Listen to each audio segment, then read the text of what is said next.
A very good evening to you. Well, someone is around now. Very important personalities in the house.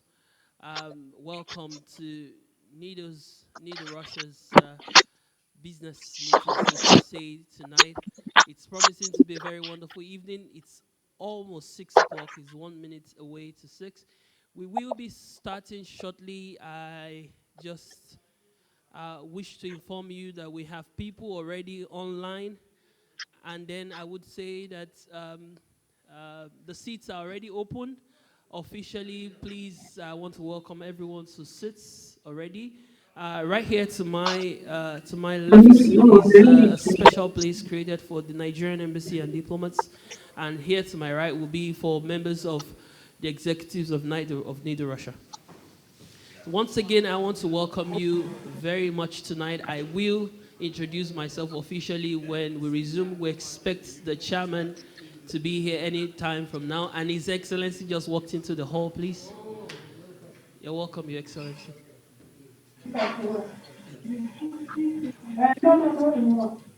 Yes.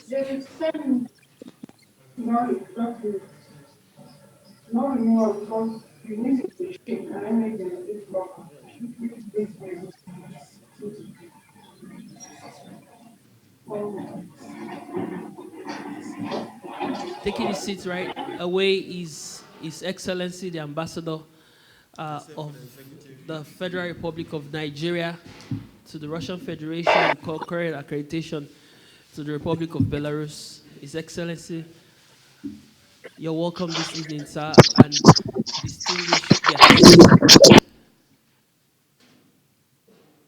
Shortly, we will start officially as we await just for a few minutes while the chairman of NIDO Russia walks in.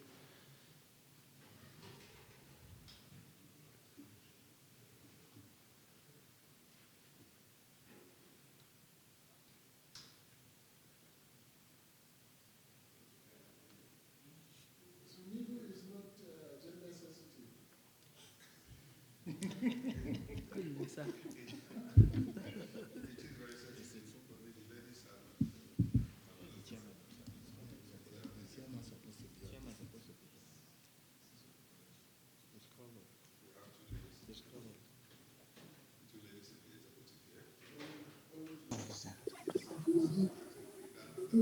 Excellency.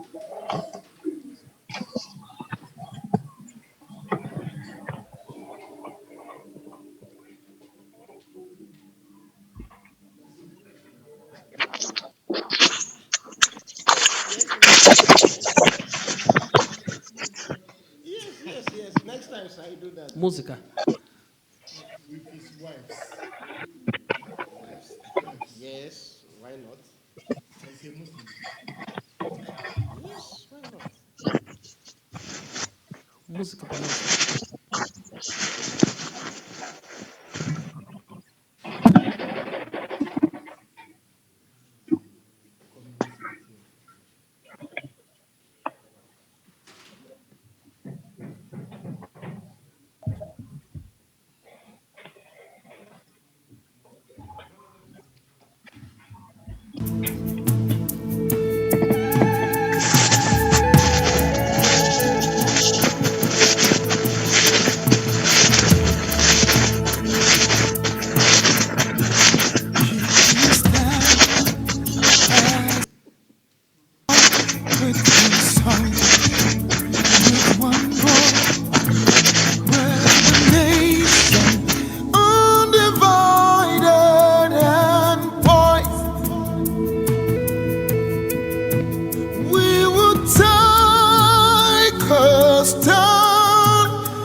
What is that? Here we are as a people with one heart for one cause. We're determined to rebuild and restore. We're free.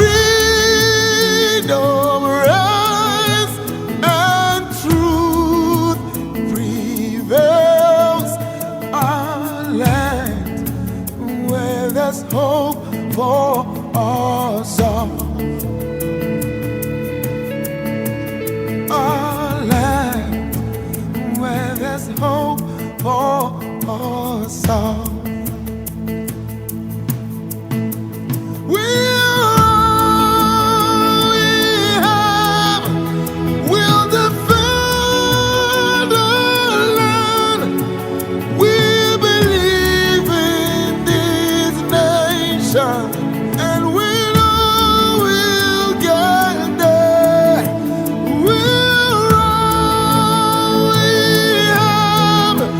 We'll defend the land.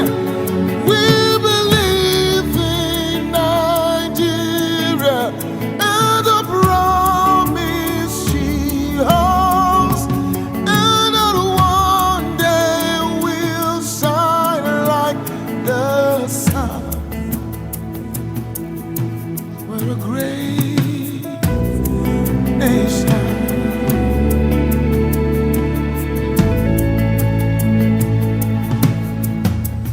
Though we are many people, different tribes, different tongues, we're united in our strength and resolve to uphold the honor of our land and for generations to come, and for generations to come.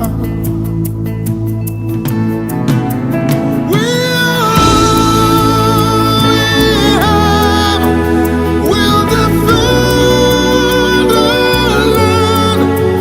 We believe in this nation, and we know we'll get there.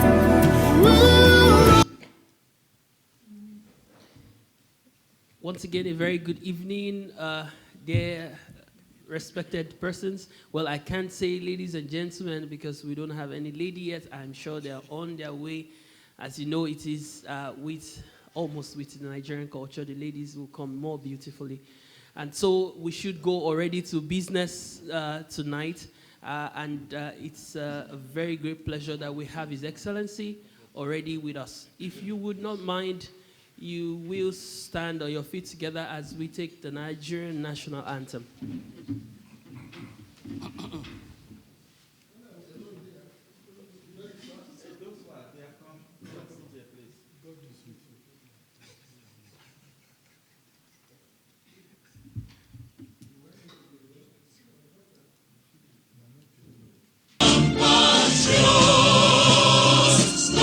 Nigerians come on men to serve our fatherland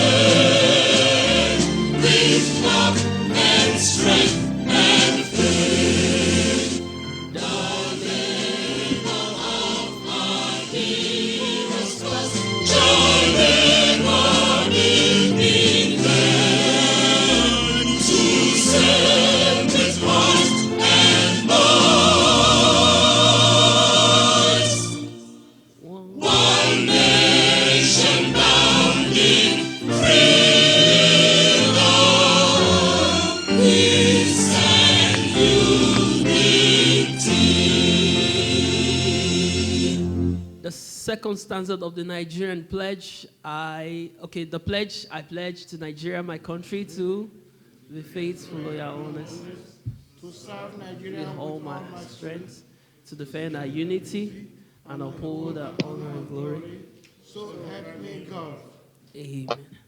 Thank you very much. Please, you can take your seat. Distinguished guests, honorables, Your Excellency, the Ambassador of the Federal Republic of Nigeria to the Russian Federation, and we concurred accreditation to Belarus. Here tonight, we have a business, I call it a business meeting. Of course, we know that NIDO is all about business and building capacity, national capacity. Tonight is a very eventful, historical, and special evening. My name is Pastor Dr. Joshua Arabi, and I will be your host for tonight. And right away, going on to our program, before we do, I would like to say we have dignitaries in the house. But before we do welcome of dignitaries, I would like to give the floor to the chairman of NIDO Russia. A very big thank you to those who are connected with us online via the Zoom platform, pressmen, dear colleagues. Tonight, welcome with me as I bring to the microphone the chairman, Nigerians in the Diaspora Organization, Russia, Mr. Uwem Samson. Thank you, Mr. Uwem, please.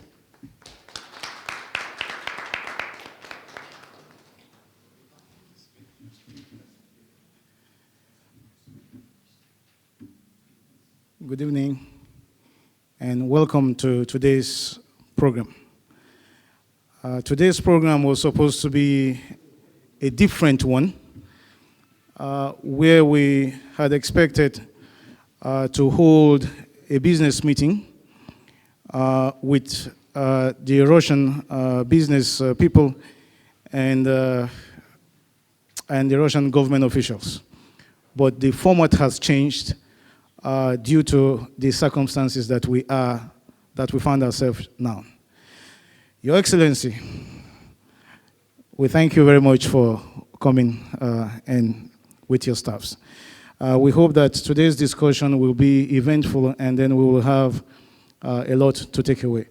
So we start the program according to the plan, and we shall have a fruitful discussion as we go.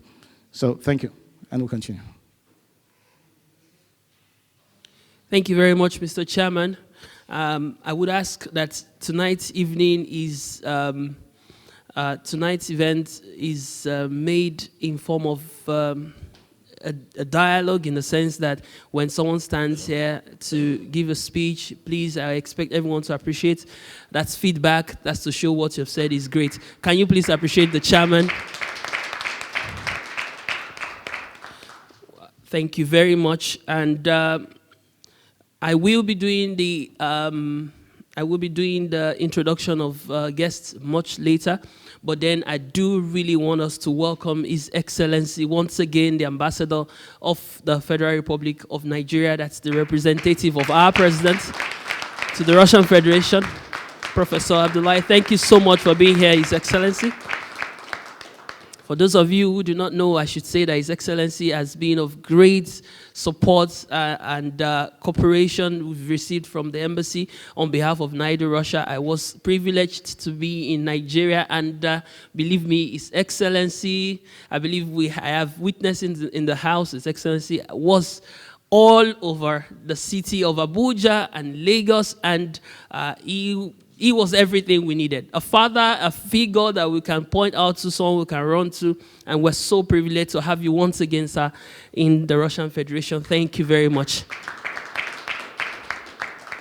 All right, let's go straight to business tonight. And I would like to give the floor already to one of the most past chairman, recent past chairman of NIDO Russia, in the person of Honorable. People call him Doctor, some call him Prof. I call him Honorable Rex Esenovo, who will be speaking on challenges and solutions. Thank you. Please welcome with me.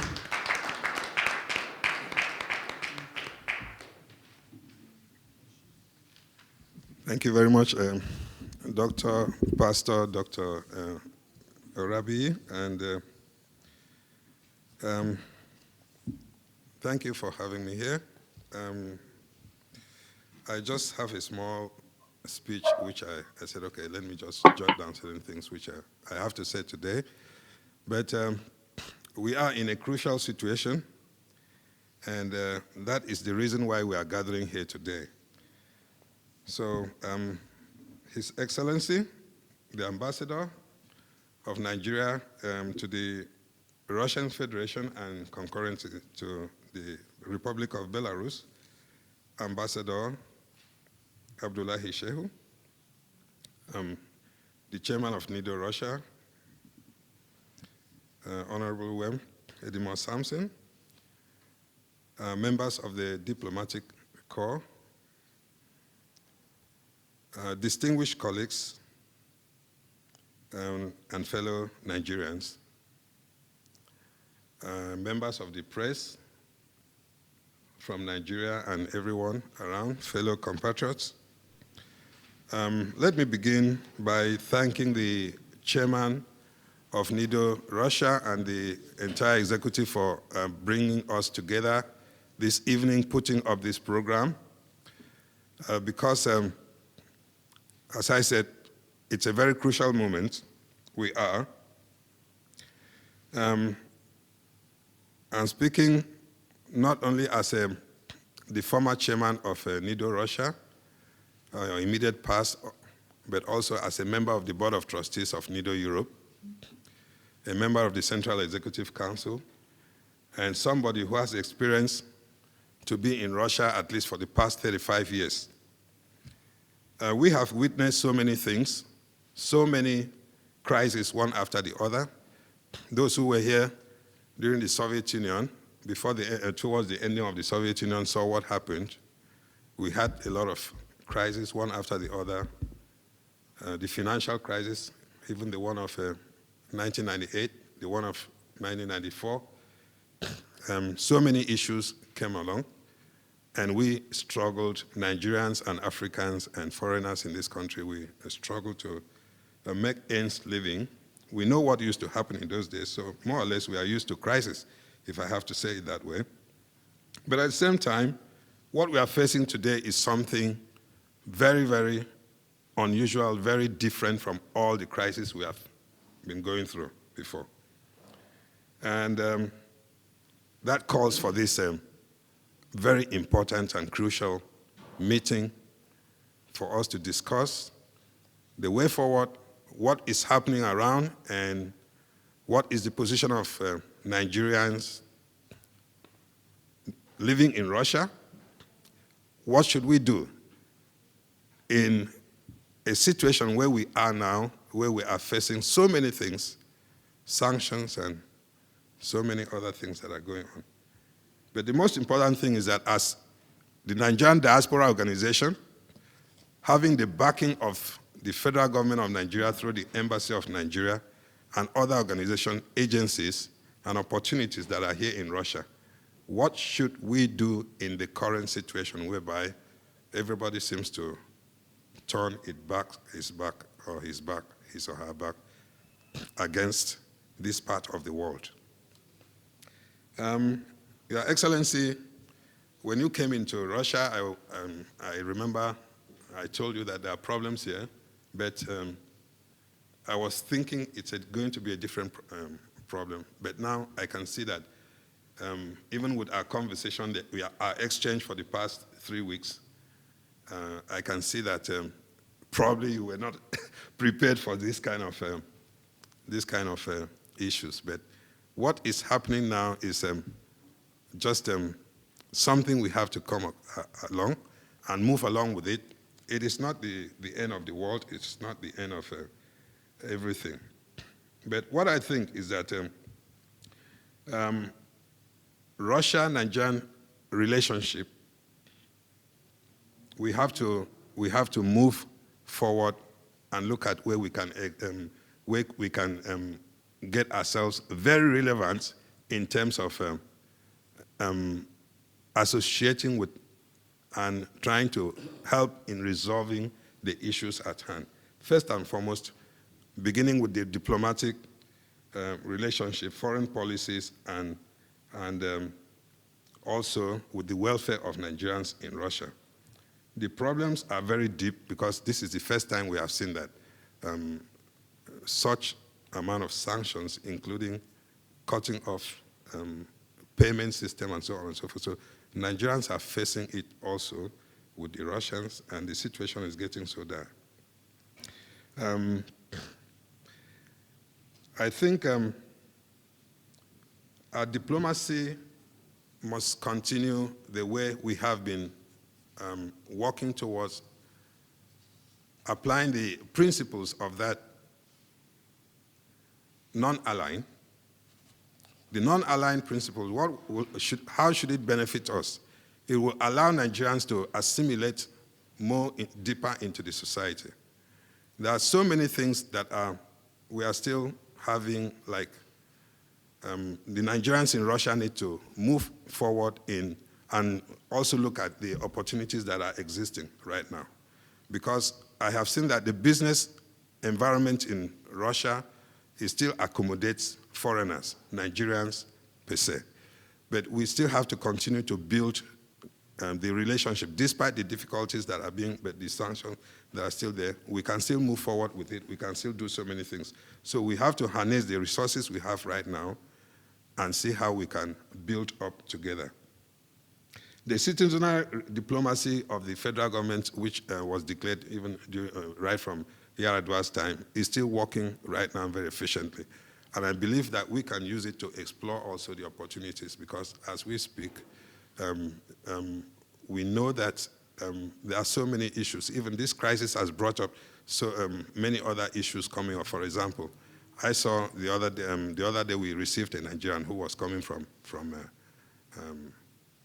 Ukraine to Russia, and we discovered that things are not really, they didn't have, the children, they have about 5 kids. None of the kids have a Nigerian passport. And the issue now is about how to get the passport for them. So it's very important that we look at what can we gain in terms of the brain drain that we lost overseas. What are the possibilities that we can do, things we can do to make sure that in Nigeria we gain back this, most especially these young kids. I believe that there should be incentives. For example, if we are talking about the limitations, we can see that India, China, and some other countries, they are trying to look at what are the positions that are opening now, what can their citizens do, what can they do to encourage their businesses. We have to also apply those opportunities. We have the trade section, and we have the consular section at the embassy. I think that we can empower these sections to be more vibrant in working with Nigerians in Russia. I also have to draw your attention, His Excellency, and to the federal government, that the diaspora policy, despite the fact that a lot has been done over the past few years, but it's still not consistent enough. First and foremost, I want to point out to the fact that the recent voting at the National Assembly concerning diaspora voting, it's a big setback, but we still have to come back to that issue and see how we can encourage more diasporans, Nigerians, not only in Russia, but all over the world, to be more engaged.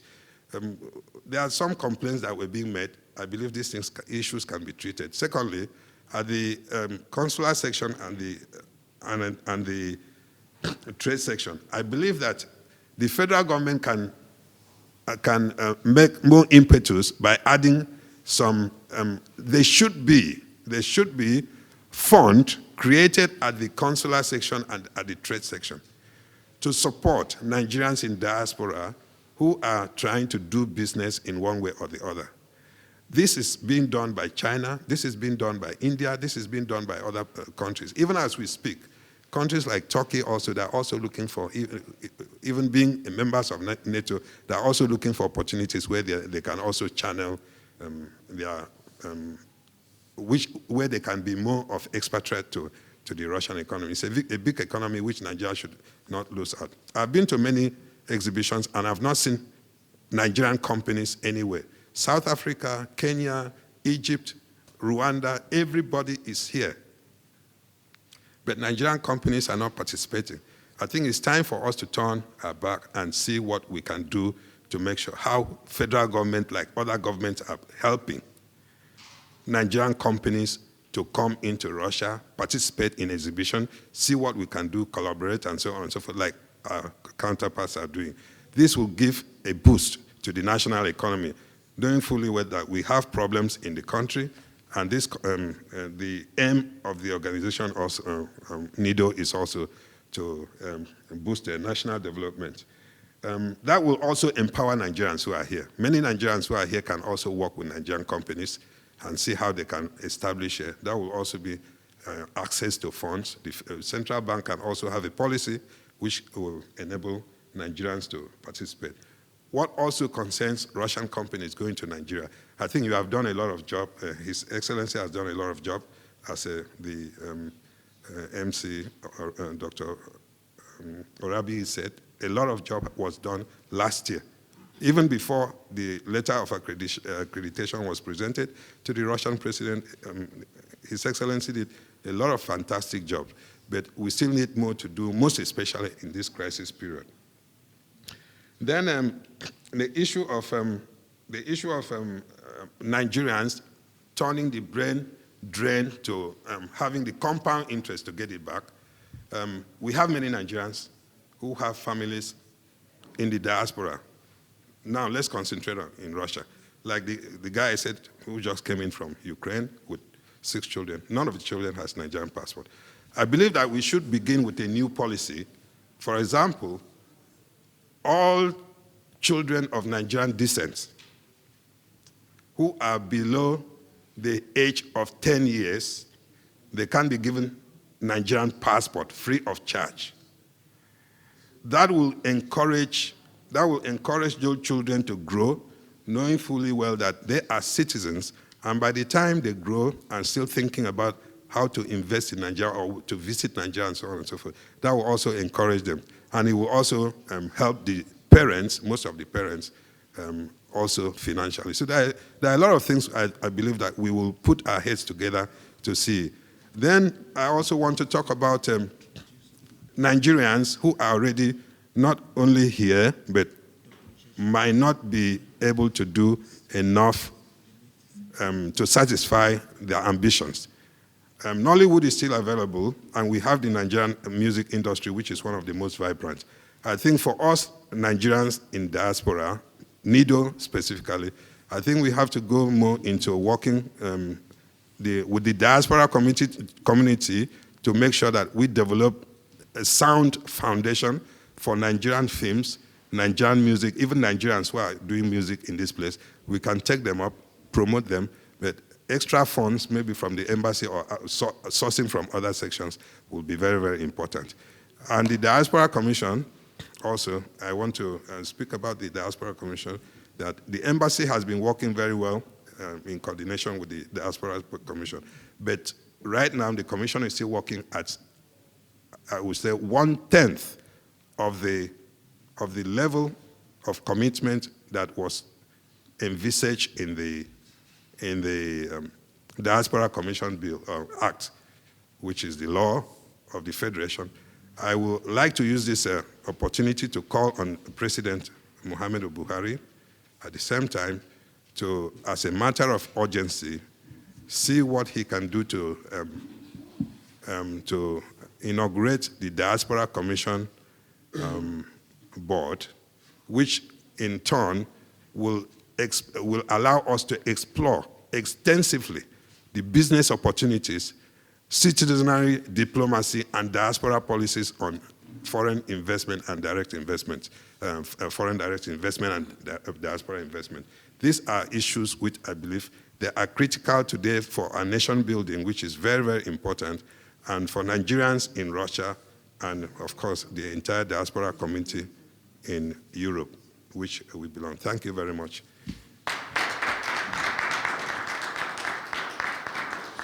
Thank you so much, Honorable Rex Esonovo. Your experience is vast, and we see it in the field of play. I believe that most of those things have been taken note of, and I'm sure we have a recording also going on. Very, very key points have been made tonight. Please, Nigerians, I also desire that we also take notes as this goes on. Central bank investments, beautiful. Nigerian cultural promotion in all forms, music, wares. You see the way our vice chairman is dressed today. Is this not beautiful, right? We need to promote. Please appreciate him. We need to promote such in shops where we have the Zaras and the other guys running away. Let's bring our own Nigerian wares there.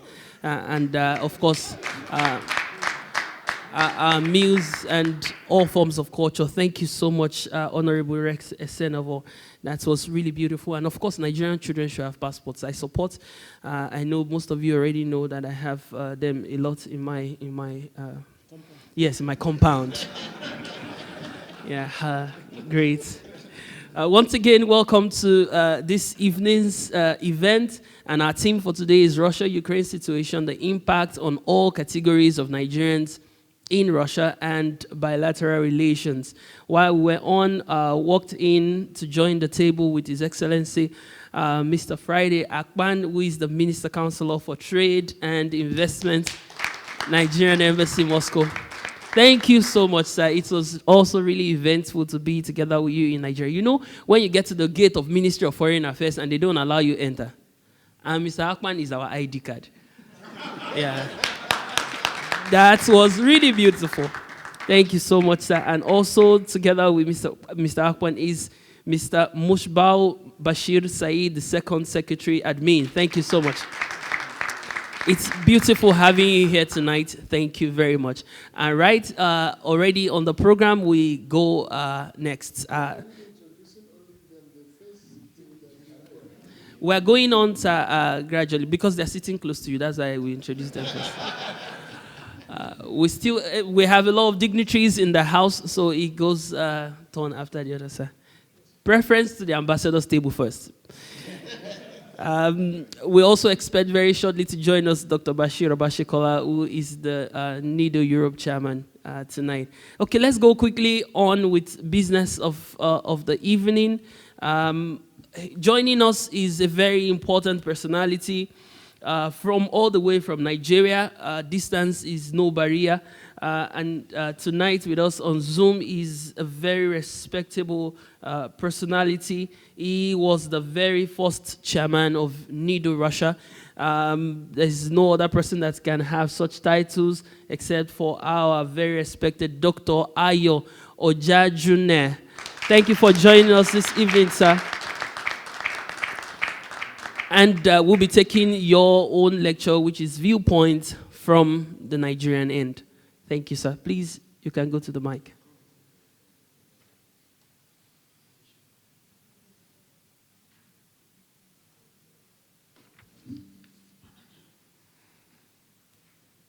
Теперь звук с телевизора.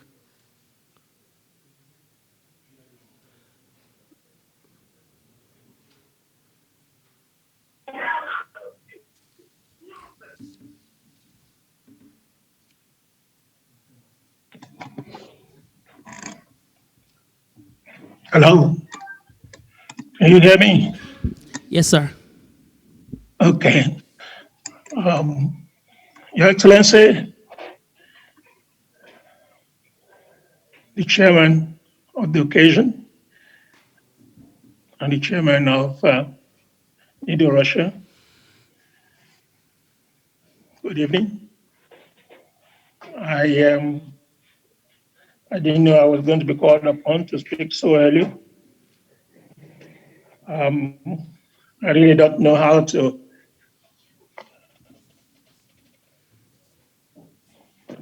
operate Zoom, but I hope I'm communicating.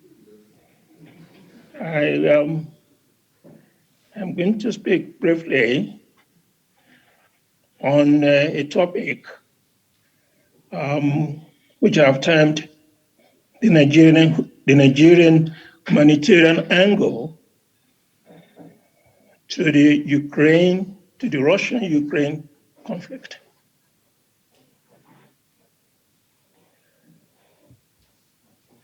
I had my brief from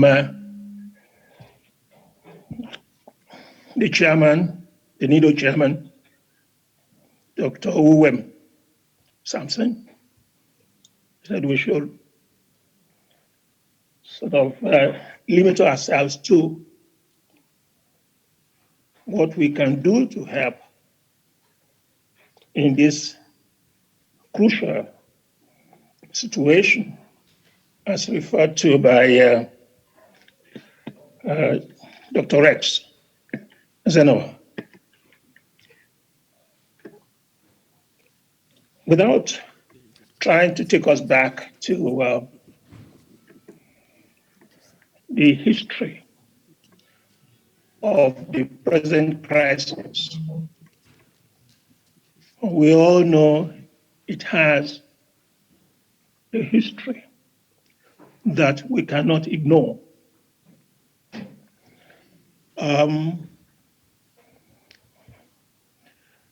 The federal government has taken a position at the United Nations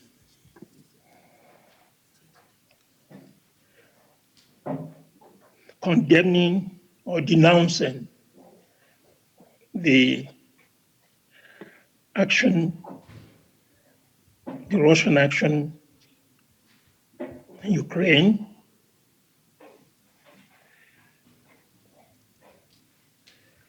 But that is at the government level.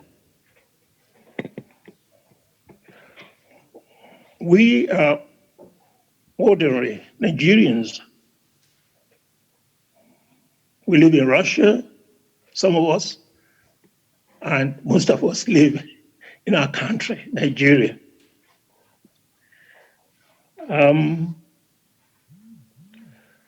I've been following very closely what is going on all over the world.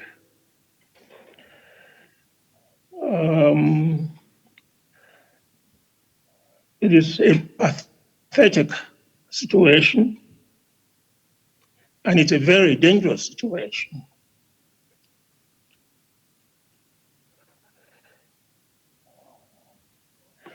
We cannot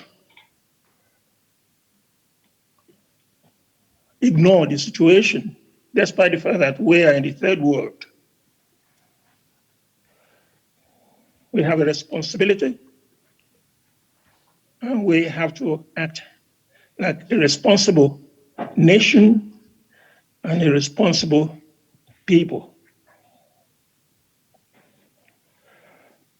That is why I have termed this short speech as the humanitarian angle to the conflict.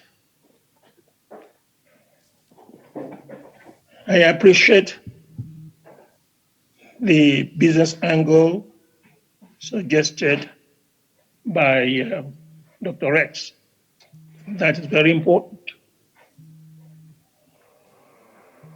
But because we have a long-time relationship with Russia, and we want to exploit the opportunities presented by this unique occasion. I think the humanitarian angle should be considered.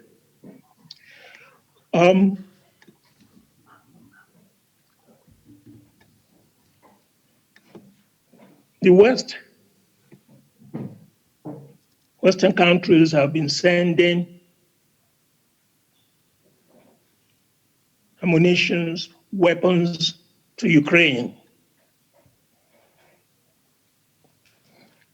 Some people in the West want to fight in Ukraine. But that is not our approach, and it should not be. Because as Dr. Rex pointed out, there is this policy of non-alignment that unfortunately has been ignored. South Africa is the only country in Africa, as far as I know, maybe there are others, who seems to have adhered to that principle, to that policy of non-alignment.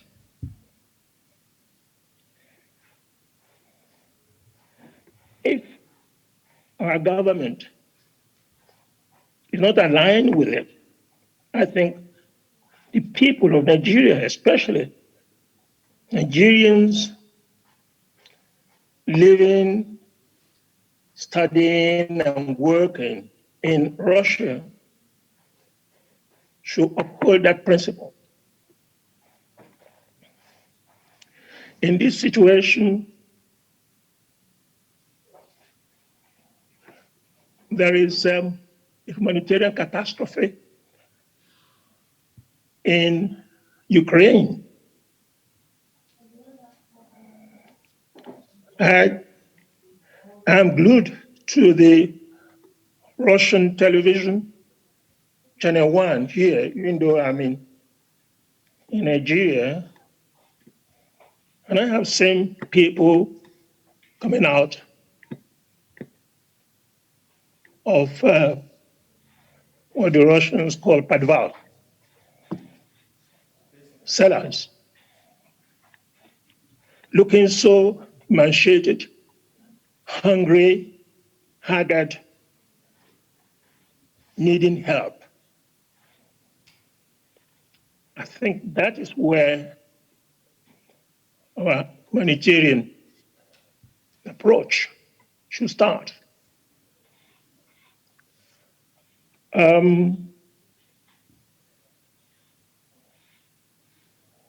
We, of course, we may not be able to go to, those of us who are in Russia, we may not be able to go to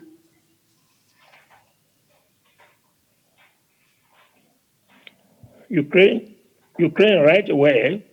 We may not be able to go to Donbass, but we have a lot of these people,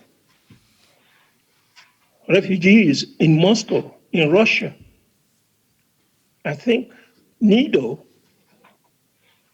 our organization, has a responsibility here to lead Nigerians, even Africans resident in Moscow, in giving humanitarian aid to these people. That is where we are going to be helpful in this situation. We are not part of the conflict. The people of this country.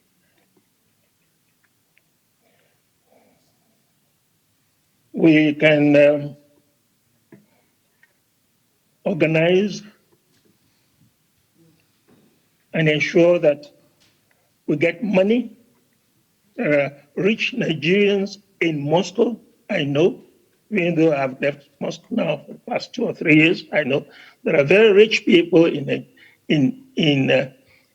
Moscow. There are also rich people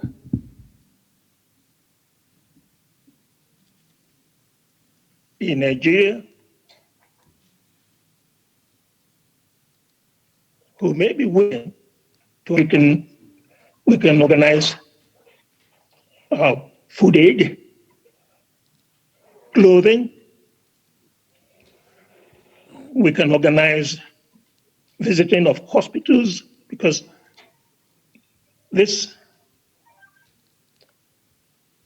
unfortunate victims of this great conflict are all over Russia. We have to make research and find out where they are. We can organize even adoption of young people.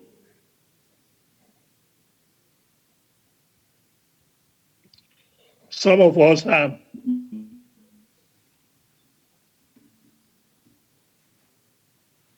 in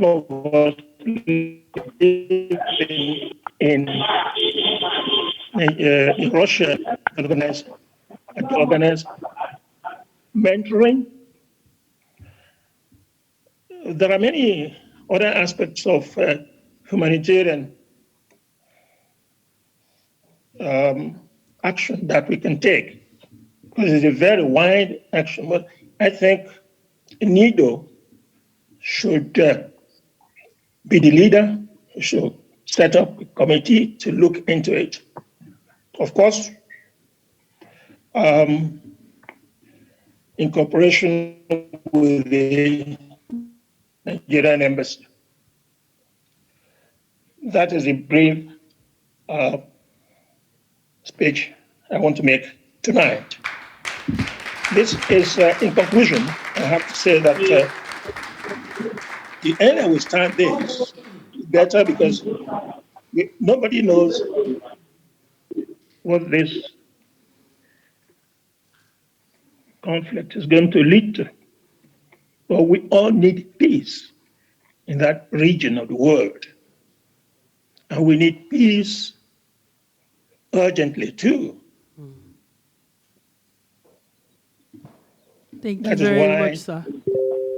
yes, thank you. Thank you very much, sir.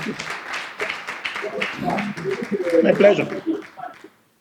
I believe that the chairman of NIDO Russia is heard this, and thank God that His Excellency is on the seat. And I do not doubt it that the president of NIDO Europe is also together with us. You all can see. Please let's welcome together with us Dr. Bashir Obashekola. Thank you for coming, sir. I want to say very well that the collective effort of NIDO Europe is being felt across the globe. The NIDO Europe, together with all the chapters, have actually been doing exactly what you're saying, sir. And the Russian chapter is also doing this. And though so far we've had very few people coming through our borders, but as soon as we have such, we all are ready to collectively work together as a family to make sure that our brothers are safe. Thank you once again very much for your speech, sir.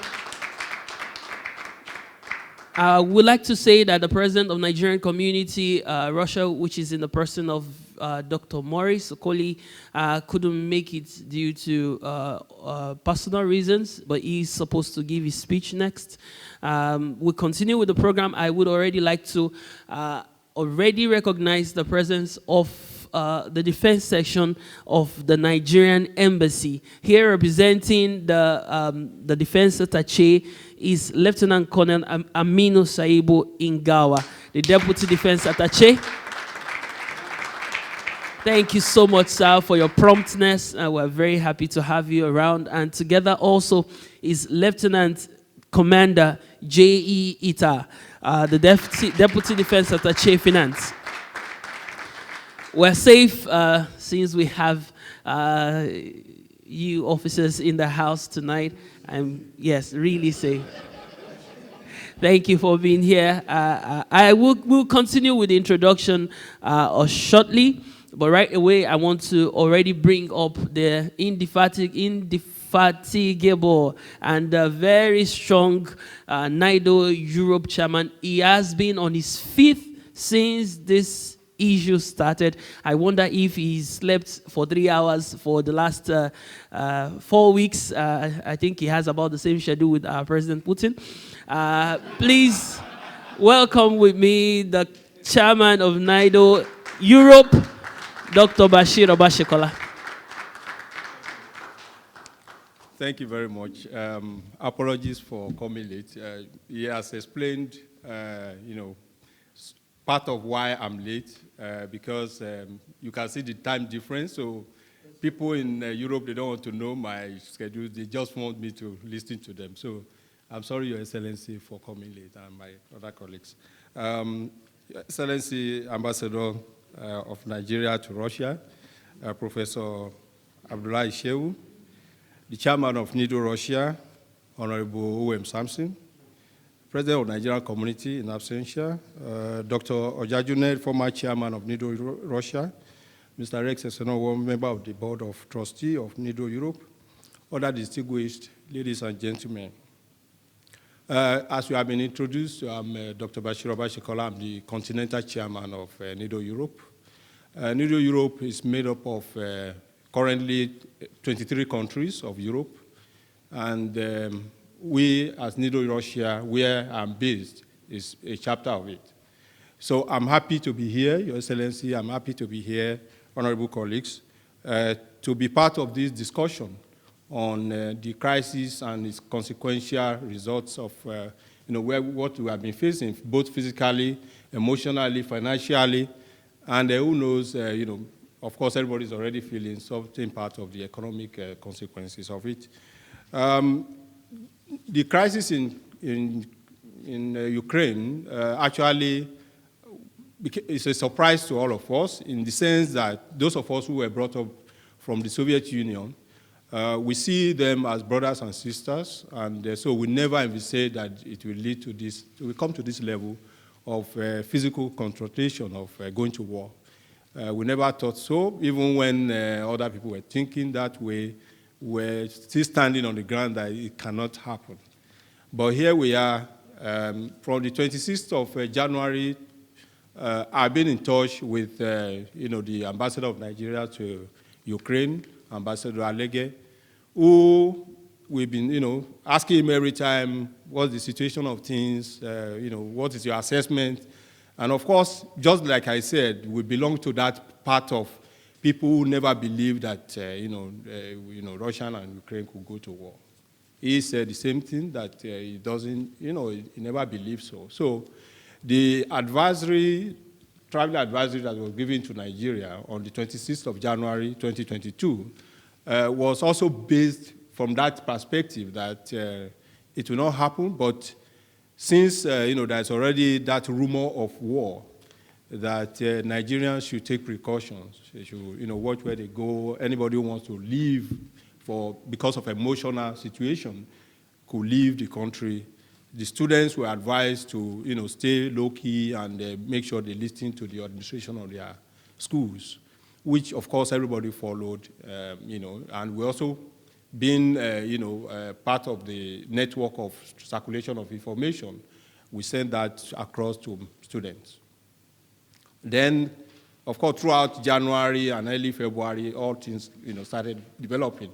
And on the 24th of February, of course, everything changed drastically. And of course, we were all caught unawares, in the sense that Nigerians were stuck there in Ukraine. So what did we do? We have a chapter in Ukraine, but the base of it is in Kharkov, which is the epicenter of the crisis. So we're helpless. So what we needed to do was to reach out, for the first time, evoke the network of NIDO as an organization. We contacted all the neighboring countries of NIDO where we have chapters, Hungary, Poland, Slovakia. We also, we discovered that we don't have, a standing organization in Romania. We reached out to volunteers. Even we're using Romanian volunteers, working through them to make sure, we have a way out for our citizens.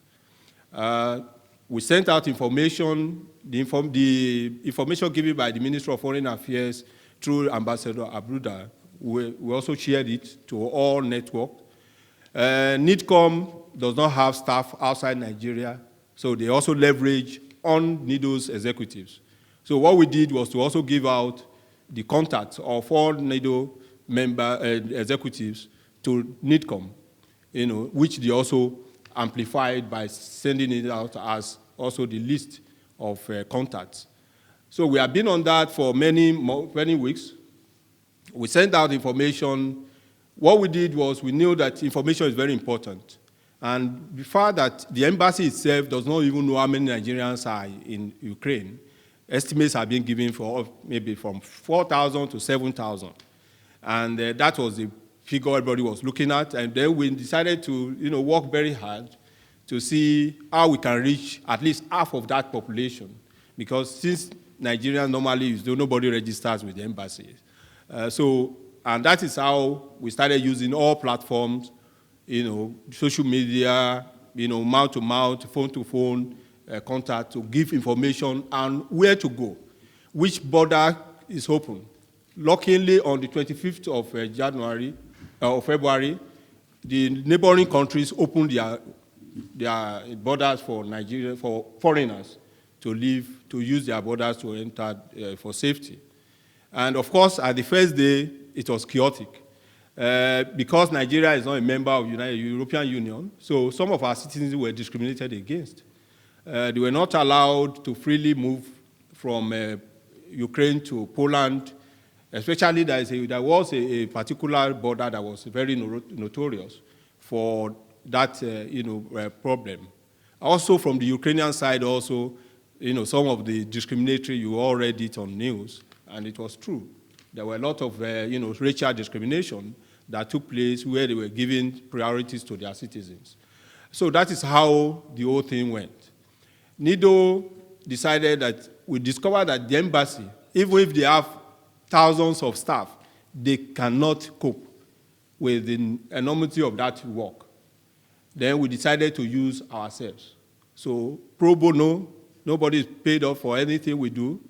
We decided to go out, tell all our chapters to please be ready to help everybody, to go to the borders, to pick them up, give them direction, where to go, what to do, how to get to the embassy. And because the embassy staff only go to one of the borders. So we need to direct them to make them go to the appropriate place where they will register their presence with the embassy. And that is how the whole thing went. Of course, thank God and thank to the very enormous work of our chapters there in those frontline countries, which I think I crave your indulgence to say thank you to all of them. Hungary, Poland, Slovakia, they did the very well. So please give them a word. And they continue to do the work up to today. As I'm talking to you, as I leave home, they're still doing the work, giving food, giving refreshment to people, because you know that even though those people who were able to cross the border early, they'll be evacuated, majority have been evacuated to Nigeria. But there are a lot of Nigerians still outside there. There are a lot of Nigerians still stuck in Ukraine, with tripping out one by one, two by two. And of course, the embassy is also, this thing is overwhelming for them. So they cannot be there 24/7. But our people are there 24/7, answering questions, helping people. So NIDO is actually an asset which has come to support the embassy, the federal government of Nigeria, at this moment of crisis. So I want to say thank you to former President Olusegun Obasanjo for bringing that to bear, to bring it out, stimulating and motivating us to establish that organization, because we can see the value that the organization has, apart from its mission, which is promoting Nigeria and bringing investment direct investment to Nigeria. You can see that this is a very necessary organization that the government should continue to leverage on, in fulfilling its services and its consular services to its citizens abroad. We be giving, relief to our to Nigerians, to compatriots who are in need. Apart from financial support which we are giving some of them, we're also giving them, food, giving them accommodation, at least for a few days, because most of these things we do, NIDO does not have money on its own. Rather, it seeks for fund and fundraising, which we did. And I think NIDO Russia will also participate in that fundraising. We have been able to raise some funds, which we are utilizing to help Nigerians there. And we continue to seek for funds, so please, it's still open. You can, Honorable Rex Esenowo, who is our financial secretary, is happy to be from our chapter also. So it's also, here, you can ask him any question in terms of how to contribute. We are in this together. We continue to leverage on the network of Nigerians in diaspora organization to help the embassy to fulfill their mandate of evacuating Nigerians or directing them to safety. Currently, the challenges we are having are these. Students, which form the majority of that population of Nigerians in Ukraine, are now stranded in all these countries.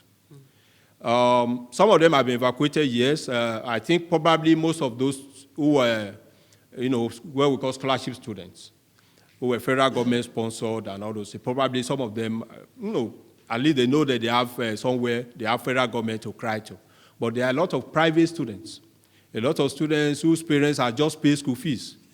And now the school fees is hanging, and they don't know their future. So we create this indulgence, Your Excellency, to, ask your, when you are reporting back to Nigeria, to also state this, help us to amplify this problem, which is, there now. NIDO cannot, unfortunately, take care of them forever. We are feeding them, most of them, every day, because they can't just go to Nigeria. They need to know their future. So they're looking for admission to some schools in Europe. Some schools are trying to, look for programs that they can offer them. But, of course, scholarships is not as easy because Nigerian government had already started the process of, making use of the quota that is meant for Nigeria for scholarship in some of those countries. So it is difficult for us to just say, okay, federal government should replace those people that have been screened in Nigeria with those people who are hanging now. So we are undertaking consultation with some of the agencies in Nigeria to see how to help these people. How can maybe their parents should be assisted financially by the government. I know the Nigerian government has, given $8.5 million for, evacuating, Nigerians from Europe. Maybe part of the money could also be used to help in helping these parents, at least to help their children to go to school. Also, apart from that, we have a very serious issue in Kherson. It's a very serious issue now. There are a lot of Nigerians in that place. They have been living under bunker for almost a month, 3 weeks now. And I know the government is doing everything, but I just want to use I know His Excellency is also part of that negotiation going on with the Russian government. But I just want to state this so that the public will know that we are also on that matter. We are also pursuing that. We are also in contact with those students and those individuals, not only students, who are living in that territory and trying to also give them moral support. So that because some of them are already getting sick and, of course, psychologically, they are also, getting, too much on themselves. So we need to support them. We're also sending them money from NIDO. We're also giving them money to, give them some foodstuffs and all those stuff which they are, surviving on. So I want to crave your judges, Your Excellency, to help us to also pursue that issue of evacuating them from that, that Russia and the Ukraine should give them the green corridor to be able to go. I want to say that we are working also in collaboration with NIDCOM, because NIDCOM being the Nigerian Diaspora Commission, our commission, the commission that is responsible for diaspora, as I mentioned earlier, that they are also using us to do their work. So most of the list of contacts that you see online everywhere, that it was published by NIDCOM, they are our executives, they are NIDO people. They are NIDO executives, and that is also to show you that we are in very much contact with the Nigerian government in this issue of helping Nigerians in this issue, at this current moment. I want to commend the federal government of Nigeria for evacuating its citizens because other countries never did that. I want to tell you that, of course, we abuse government, we do this and that, but remember that some things are being done also by government, which I think it should be commended for it.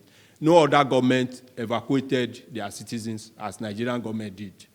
They only advised their citizens to leave Ukraine, and some of them refused to leave, and they are also stuck there in Ukraine. Even Americans, British, German, they are all there also.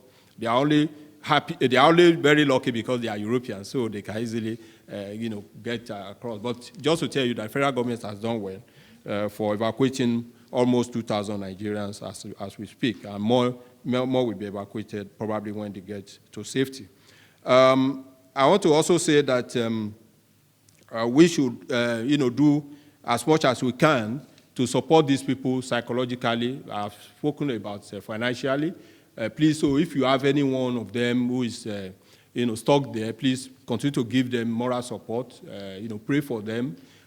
give them that courage to hang on until relief comes, because it's now risky, for anybody to just say they are crossing the border or crossing to another place, because the reason being that now there are rumors over there that there are foreign mercenaries, that have been, recruited. So we pray that none of our citizens will be caught on that crossfire of being mistaken for mercenaries. So I know that a lot of people was outrageous by some people going to the Ukrainian embassy in Nigeria, say they want to come. But that is a very, I don't want to use bad word here. They are only exposing us to danger, because now they know that, even blacks could be mercenary, which, of course, to ordinary Russian, they wouldn't know, but now that it has been published, our people could also be in danger. So it's also very important that we are very careful with what we do and what we spread all over the place. So, Your Excellency, I want to thank you very much for always being there. We call you anytime you pick our phones to explain to us what we do. And I believe that here in Russia, we will not fall into that problem, because although we are also part of it, we are feeling it. Sanctions is all over there, and I think very soon we will also be feeling some of the consequences of the sanctions. So we need each other. We need to encourage each other here. So I'm happy that the NIDO Russia, under the leadership of Honorable O.M. Sampson, has decided to organize this meeting today so that we could share ideas, share opinion, join emotions together, and believe that we will be safe and that we will survive this trying period. Thank you very much, everybody. Thank you so much. Thank you so much, Dr. Bashir Bashikola, for speaking to us on the note of what Nigerians are going through. Believe me, it is much more horrific than what Doctor has said. I believe that the NIDO Russia is going to open its own channels for contributions or donations, whatsoever it may be, in collaboration with the embassy as well, whatever anyone can do to support. It is being a real challenge, and I think we also need to take part in this. I would like to quickly go on with the appreciation or with recognition, and you see we have very great people online. I'm very happy to see Professor Ogundaole of the University of Lagos. He's one of our very old comrades. Thank you so much for joining us, and everyone who is online. And of course, I'd like to appreciate Mr. Charles Okonji, who is the chairman of the Commerce and Industry Correspondent Association of Nigeria, who has actually organized the media coverage that we have for tonight. Thank you so much, sir. It would interest you that we have covering this program tonight: AIT, Radio Nigeria, Ray Power, Guardian, Business Day, Daily Times, The Nation, Sun News, Vanguard, the News Agency of Nigeria, The Leadership, This Day, and also TVs. We have TBI Africa, we have Standard Times, we have Oriental News, Reporters at Large, we have Business Updates, Army News, Next Corner, Newslight Fights, News Shelf, News Business NG, Gentech News, All Cities, Channels TV, of course, our own Channels TV, Prime Time Reporters, and News on the Move. Thank you very much for being here tonight with us. This is the world all the way from Russia. Thank you, dear colleagues. I'd like to go on very quickly now to bring upstage the man who is the brain behind tonight's event, our own chairman, who is just done so far so good, excellently well.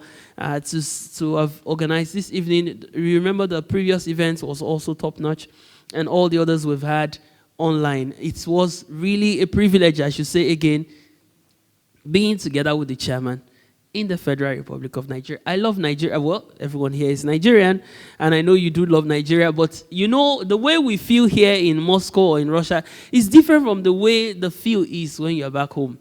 But chairman remains chairman, both in Nigeria and in Russia. Please welcome together with me Honorable Samson Edimo.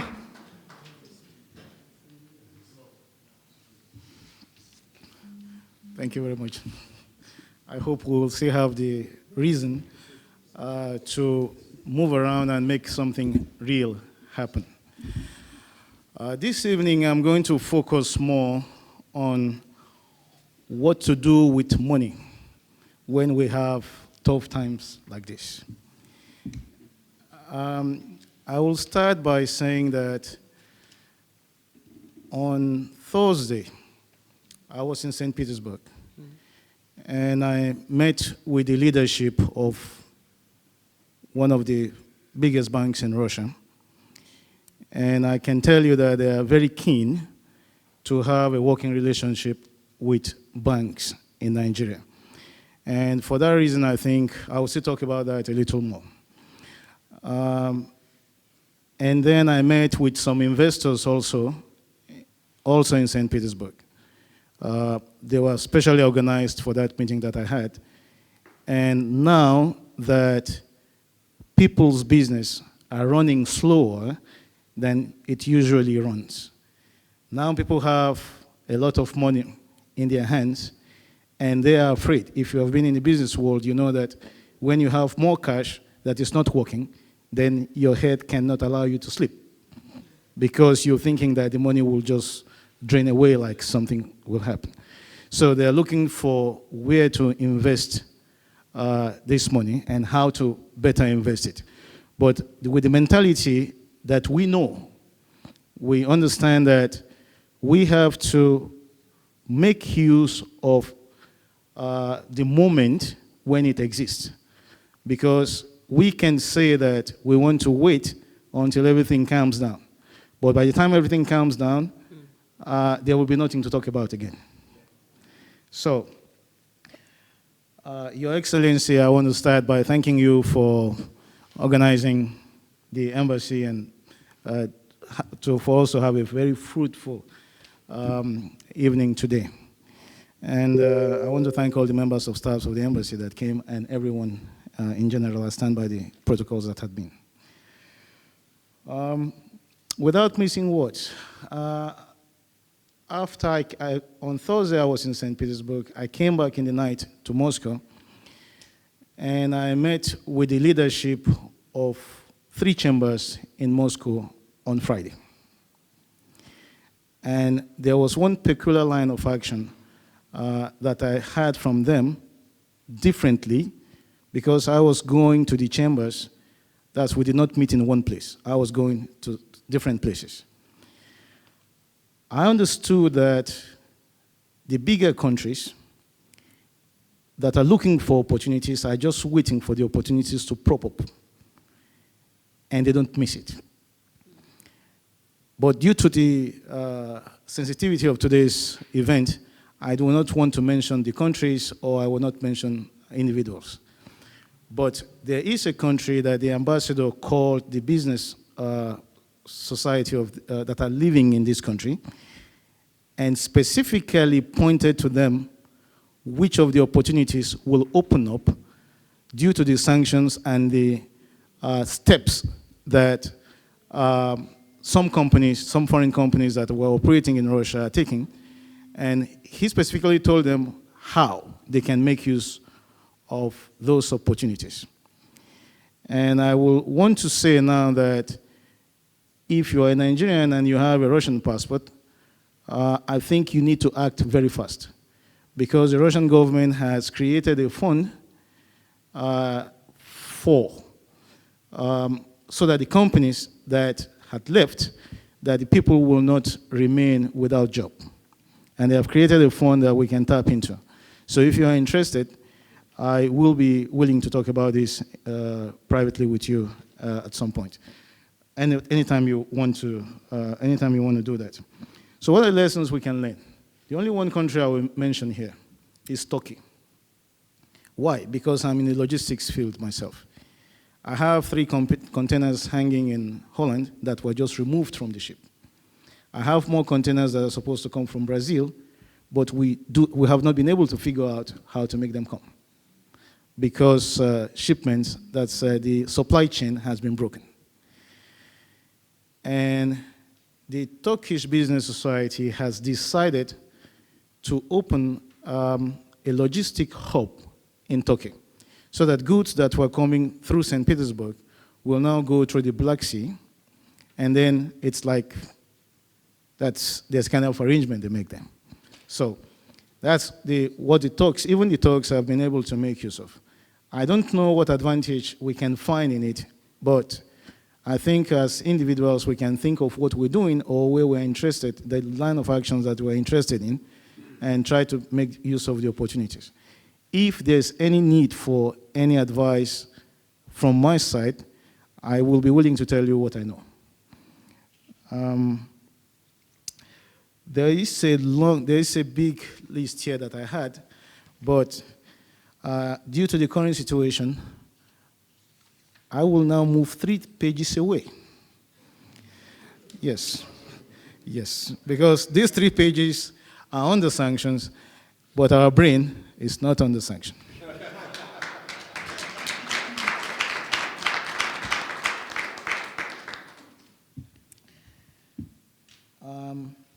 As you may remember, we had a business trip to Nigeria in November last year. The business trip was very fruitful. We had a line of actions that we planned, but suddenly we had to change the plans because some of these things will not happen the way we planned them again, so that's why I took the 3 pages away. Let's look at existing projects and proposals that we have that can be made use of today.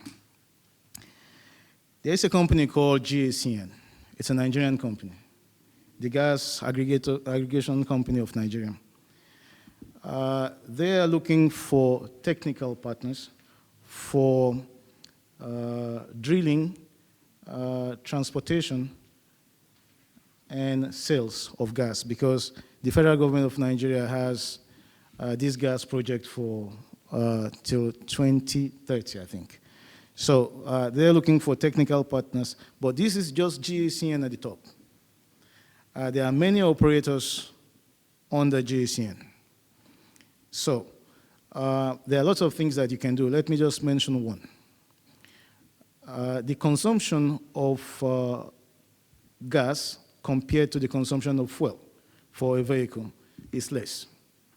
So there was a proposal that if you can get a company that produces equipment, this gas equipment for powering the vehicles, then they can get an operator for you that you can work with. But we have to also note that the price of gas, not looking into the fact that we have the gas in Nigeria, the price of gas is very high. So you have to look at the economics of it, if it makes sense. There are companies that are buying civilian helicopters, but I don't know how that's going to work under this situation now, and mineral fertilizers. Also, under this situation, it's going to be a little tough. I'll move on because I think some of these things will not work except we go to the next stage of what I'm going to say. That's importation of bulk goods into Nigeria. We have to have the payment gateway. I'm still going to talk about that a little later. There is a proposal that I got in St. Petersburg, and before then. These are people who have a lot of money in the United Arab Emirates, but they're Russians, with their partners from the United Arab Emirates. Now, I don't know what happens next week. Now they're looking for where to invest in real estate. So one of the conversations we had was, but it's still under consideration. No, it's work in progress. Developing the coastline of Lagos as a tourist industry, just as it started in Egypt or Turkey some time ago. And this same group, but this will be their own project in Nigeria, but this same group a wider group than the ones I met in St. Petersburg, they are willing to invest in real estate. So if you have a project in real estate, please complete the project. Make a full business plan to include everything so that when the investors are looking at business plans, they see something that we don't see. Because you think that you have worked out a business plan and you're giving it to them. But what they're looking for is where it will fail. That's the first thing they're looking for in your business projects. So sometimes you may see them looking at your business project and then the Russians will tell you directly that it doesn't work. The Chinese will tell you, okay, so they keep you thinking about it, but they have already forgotten about you. So when you're working out your business, that's this plan for real estate, you should work it out if you have any interest in it to be complete. I will just move you quickly through some of the smaller things that we can do today. We have been talking to the big retail groups in Russia, that's X5, Magnet, Lenta, and so on. What we wanted to do was that by March or April, that products coming from Nigeria, but we're talking wider from Africa, will find their ways into these retail groups. If you have the experience, you understand that it's really, really almost impossible to get your products in there because you have a lot of hurdles to pass through. We worked it out, but now we have to think it all over again. We have to give them some time because we even don't know the value of what we are bringing, what it will be here, due to the volatility of the currency at this time. So, but I'll still move you through some of the products that can find its way not into the retail shop, the retail store, but it can find its way to wholesalers that will do some other things with these products. So these products are tomato paste, dried tomato, sliced tomatoes in own juice, concentrated products now will go. That's mango, concentrated mango, orange, and lemon. These are used for further production. And then you have mango and banana puree. You have cashew, both fresh and processed. The negotiation with cocoa is still ongoing, but I think that because the Russians are saying that the taste of the cocoa they got from Nigeria is a little different from the taste of what they get from Cote d'Ivoire or another West African countries. So we don't know how that will go, so it will depend on the samples they get, and we see if that can go. But mind you, please, this will all depend on the price, because all what I've just stated to you is already being brought into Russia. So if the prices that we give is not as good as the one that they have, then it would not move. But we should try to do something. And if you get a proposal, don't forget, please, to state the quantity, because it's a separate thing if you say you have 20 kilograms when somebody wants to buy 100 tons. So it's a different thing. I will stay a little bit again with the bank, because all what is here has no meaning if there is no gateway for financial transactions. If people cannot exchange money for the goods that they are selling, then it doesn't make any sense. So we were having conversations before with VTB, a VTB bank. Now we all know that we cannot continue that conversation, at least at this time. So we have moved the conversations to other banks, and His Excellency has, he knows about it very well, and it was one of the things that we came to Nigeria with. Now there is more need for these things to happen. And what I suggest is that we do, is to to start a conversation with these banks and have a lot of banks talking with each other. Because some will fall on the wayside, the conversation will not reach anywhere, but something can reach the end.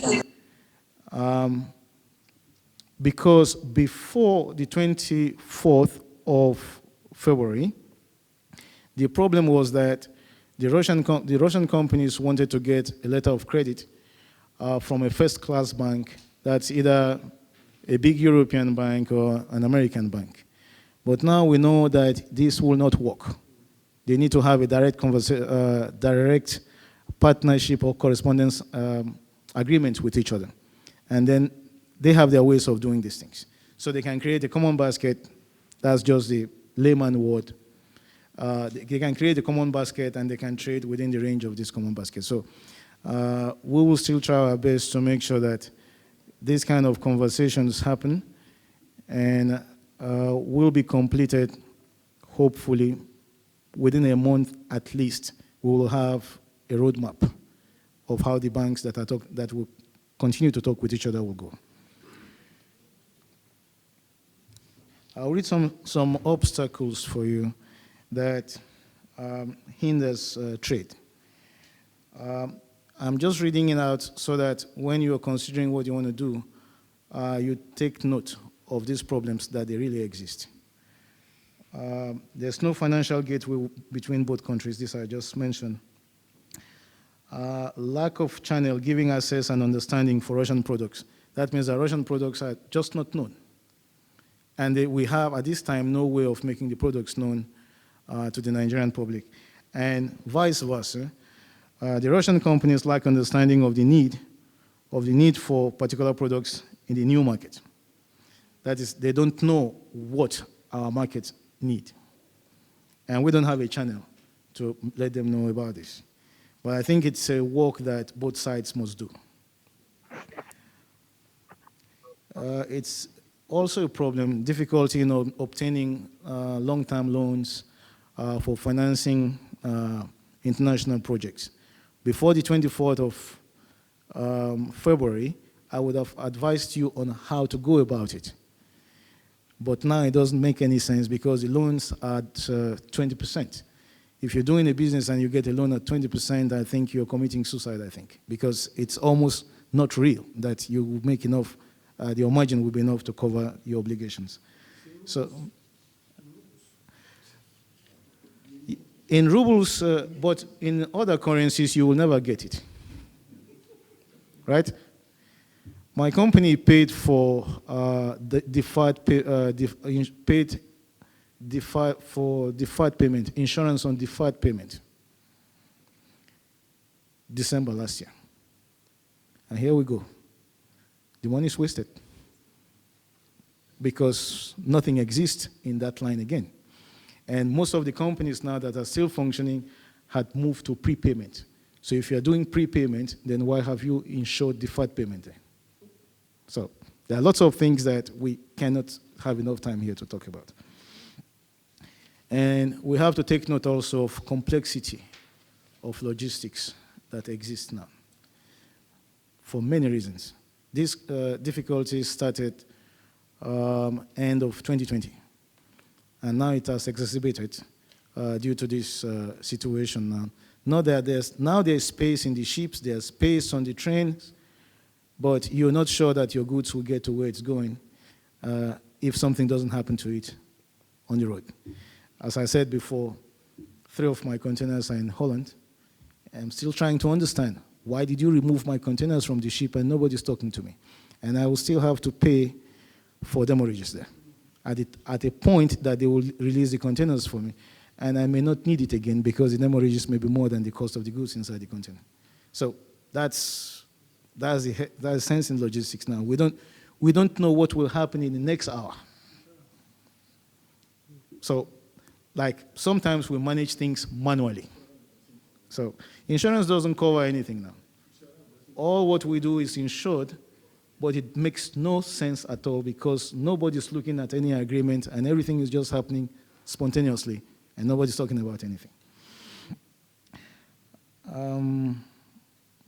also you have to think about that if you are introducing a Russian product to Nigeria, that the products are likely, will likely need to be licensed, or certificates will be needed for these products. And like the cost and the difficulties, the complexities in the procedures of processing these documentations should be taken care of, because you may not take note of this and this may become a problem for you later. And last on this is the difficulties, the competitiveness of the products that you are taking. So there may be products, but the prices may not be good enough for you. I will not go to the solutions, because I think the solutions may not work. There's no blanket solution, especially now, because everything works differently. You take a decision in the morning on what you're going to do during the day on a particular case. At the second half of the day, you have to change that decision because the external factors have changed. And that's it. So I will just move on to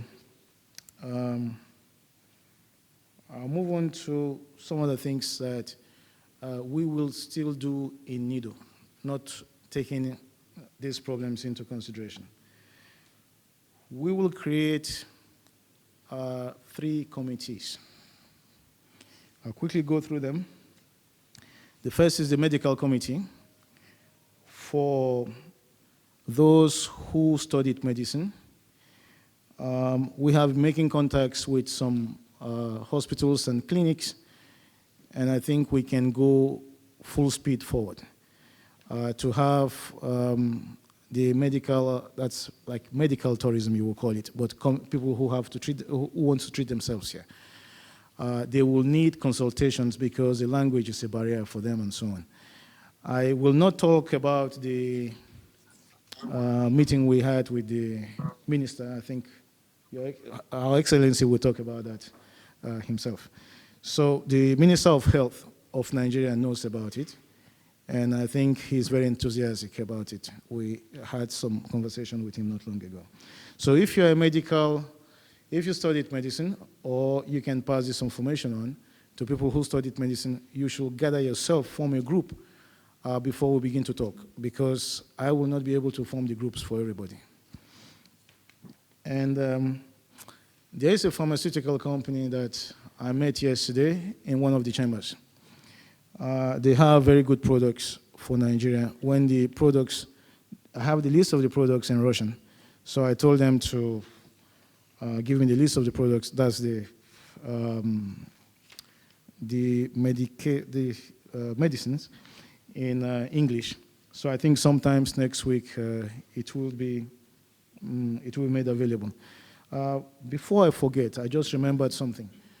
The Nigerian Embassy, specifically the Trade and Investment Desk of the Nigerian Embassy, has asked that everybody who has a business in this country should make themselves known, telling us the type of business you have, your line of interest, and so on. So a link will be published on the NIDO Russia platform,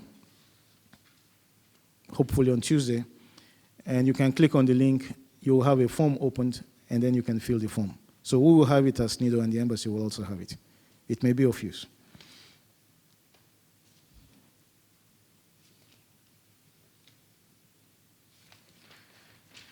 All right, we're almost finishing here. So the second committee will be the sport committee. This was a plan that we had before, but due to the current situation that the Russian teams had been thrown out of the European League and everything, but from the conversations I've had with the Russians, the situation may change. So I know that we have at least 3 people in Russia who act as agents, football agents. I think I know about at least 3. One is not here, Edmond. Edmond is not here. Edmond is not here. I think there's somebody here in Moscow, And there's somebody from St. Petersburg who should be here. Yes, that's the VP there. So what I want you, three of you to do, at least three of you to do, if it is possible, is to get yourselves together. I will introduce you to two football agents, and then you can talk some things out. But NIDO will still have a leverage on what you do, because we want to know, and some other things that we'll discuss separately out. Why I'm saying three of you should come together is that you will be more forceful and more powerful than when one person is just talking about something. So if you don't have the phone numbers of this, the rest of the people, I think we can make that available today, I think. Mr. Folabi Ajay, there's somebody you have here in Moscow. Yes, I think we should need his phone number also. Right. So, and then the third is that we're going to try to rejuvenate the business committee, because the business committee, as it stands now, it is headed by Dr. Rilwan, and I am assisting him. But both of us are crazily busy, and we don't have the time to really get into it and make some things happen the way we want it to happen. So we would like to expand the business committee to include very smart and very vibrant people who have a little bit of experience on how things are done. So the rest of the experience, we'll share it with them, and let's see how we go from here. So that's where we will stop. I will stop this evening. So if there are any of those things, the issues that are raised today, that are of interest to you, you know how to find me. And please get yourself ready so that we don't spend too much time discussing those issues. Thank you very much, and have a good evening. Thank you very much, Chair. That's been enlightening, and I believe you see so much of establishments, so much of money, so much of Nigerian companies, and everything you can think of already right in this room. One of my mentors has said, the richest and the wealthiest place on earth is the graveyard, and that's because people go with the ideas and opportunities that they should have implemented on earth down to the grave. I think Nigerians in Russia would take a cue from what's just been heard tonight. If we've ever heard of negativity, I think that should be in the past. This should be a new era, and thanks to NIDO for opening a new page, especially on business and investments. In the next few years, we should take notes of Nigerian establishments that have come to pass in this place, and real business partnerships. The Nigerian end is ready and is waiting for our own efforts on this plight. Once again, please, will you appreciate the chairman, Mr. Uwem Edmore Sampson, for this opportunity. As we go close to the end of the official part, I would like to say that His Excellency will be giving the last speech and like a summary and a closing remark of everything that we'll have done this evening. Right about now, we will like to do something very quick, like we'll be going to a discussion aspect. A lot has been said already, and we want to receive some kind of feedback right now. And as we go into this aspect, I want to take first the effect on the current situation on students. I have with me, I think we'll give this opportunity to two students very quickly. Each one has just 2 minutes to speak on the effects. Right now, I can mention like 100 of them, but I know you are in the system. Okay, we're in the system, but you are students, so you know better. Please welcome with me the president of the Nigerian students in the People's Friendship University to open the floor, after which the president of ANSIR will come up. Welcome with me, Mr. Edo Osahon Imano. Osahon.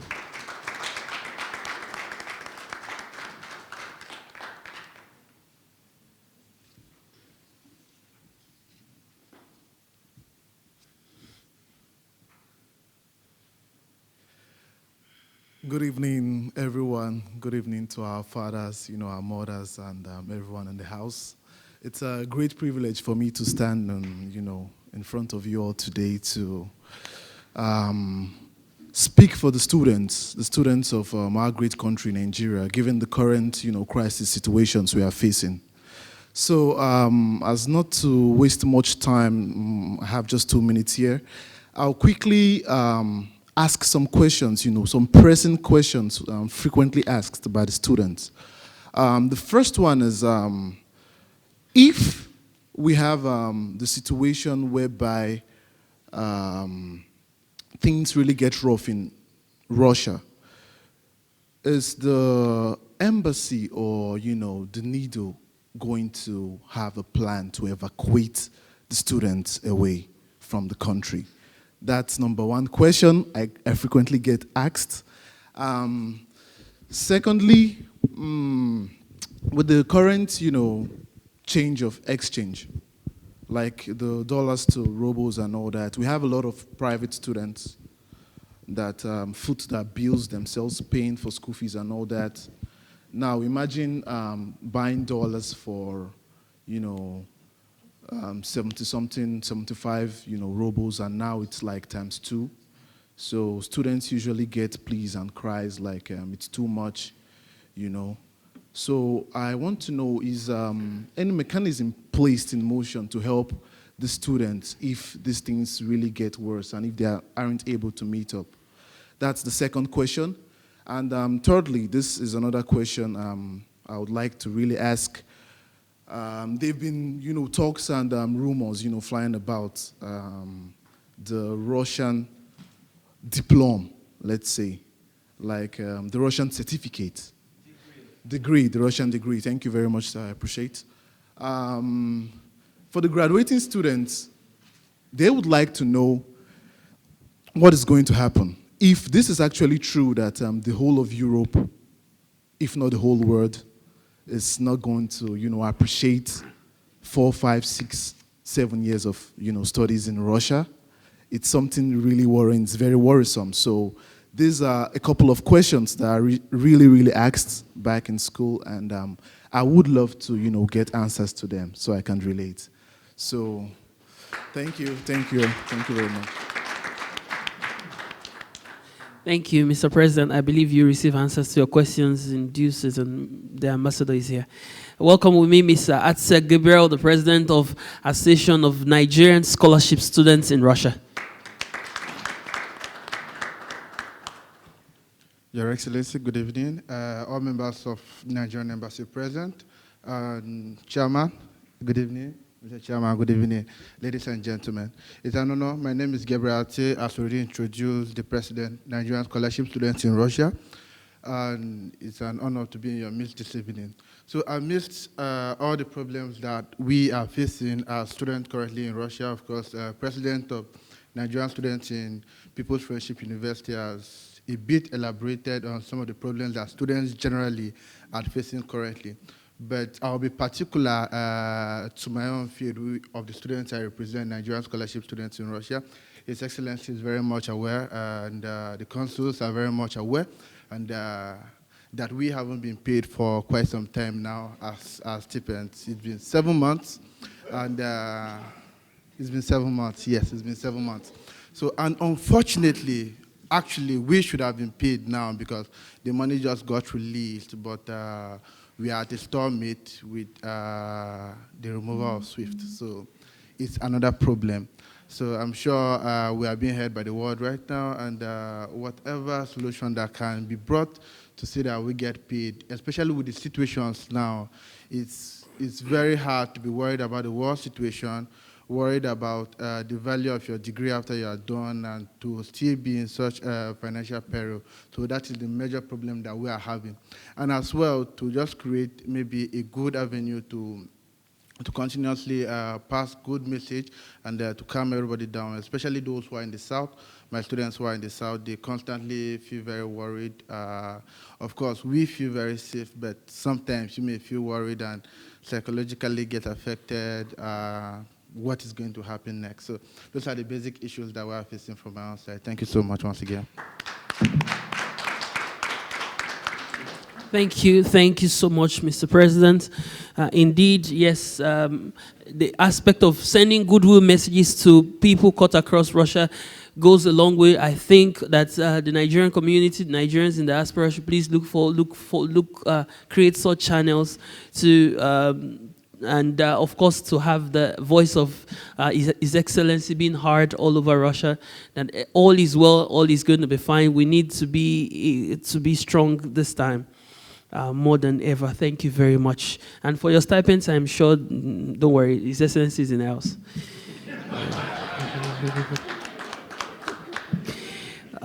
I will be doing a round of appreciation after this very segment. That's after His Excellencies come up.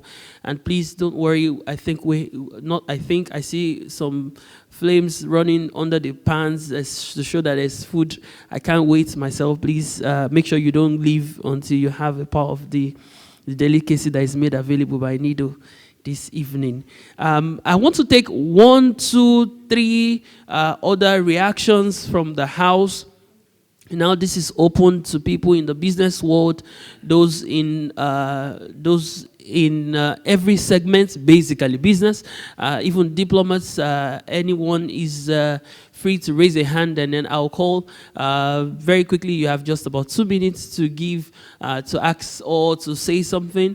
Okay, I already have hands up. I'll take the first hand. Okay, very quickly, the first hand came is Architect Oluremi Kendi. Of course, Uncle Kenny, everyone knows, and then Mr. Dada will come after him, and afterwards I'll come to take Dr. Subiru. Okay, please, Uncle Kenny.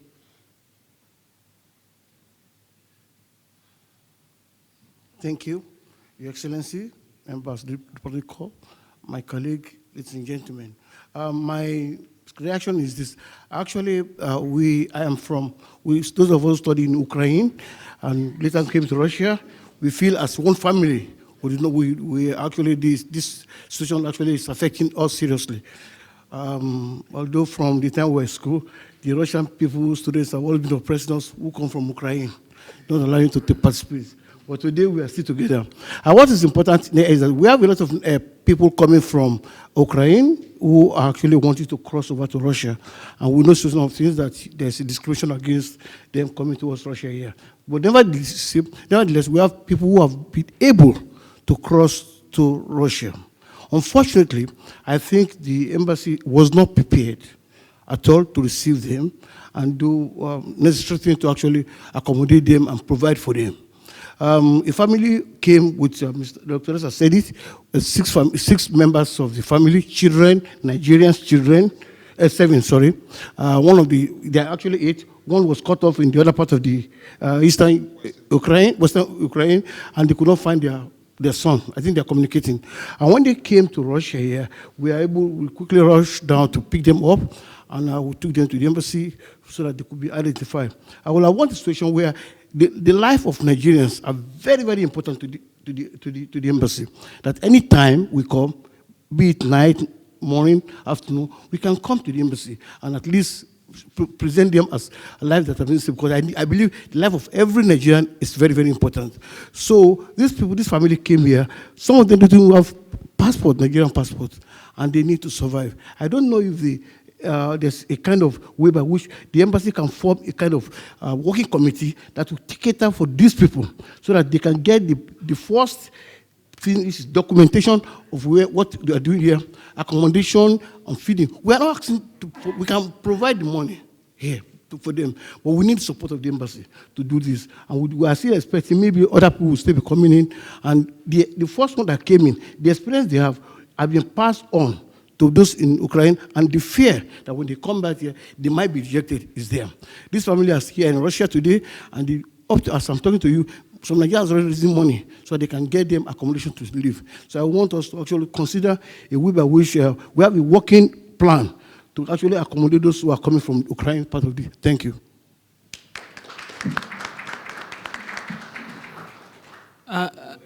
Thank you so much, sir. Yeah. Thank you so much, Uncle Kenny. We will. I have, okay, Mr. Dada, if you would not mind, after which Dr. Suberu will come up. This segment, for those who just walked in, is a segment of reactions for those who have things to say concerning the current situation. But please be mindful that we're not talking about the main situation. We're just talking about solutions here and things that we can do to assist, or ways at which we require that, since His Excellency is on ground, that the embassy may be of support. Okay, let's welcome Mr. Dada. Thank you very much.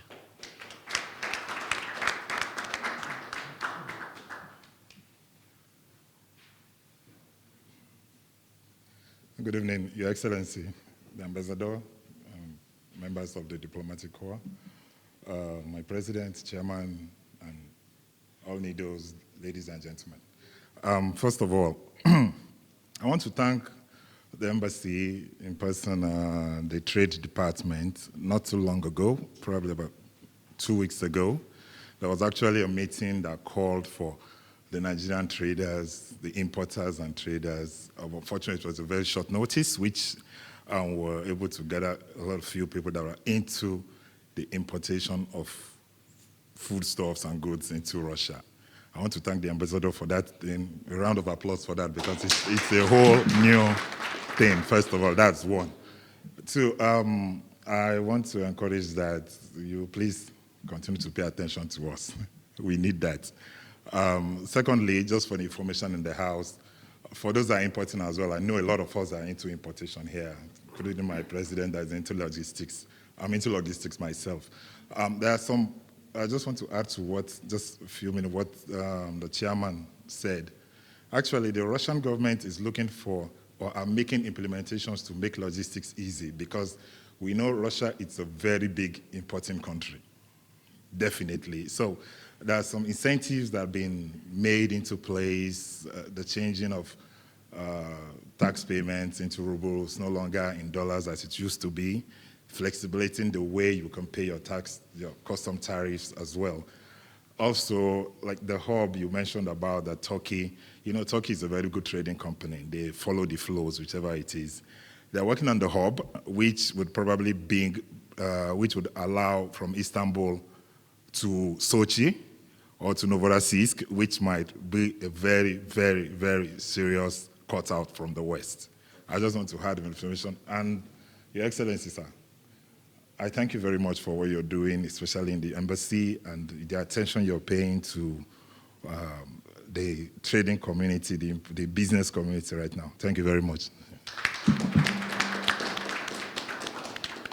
Okay, that was Mr. Wali Dada. You've seen the malt all around the Russian Federation. Yeah, so we call him Wali Malt. Yeah.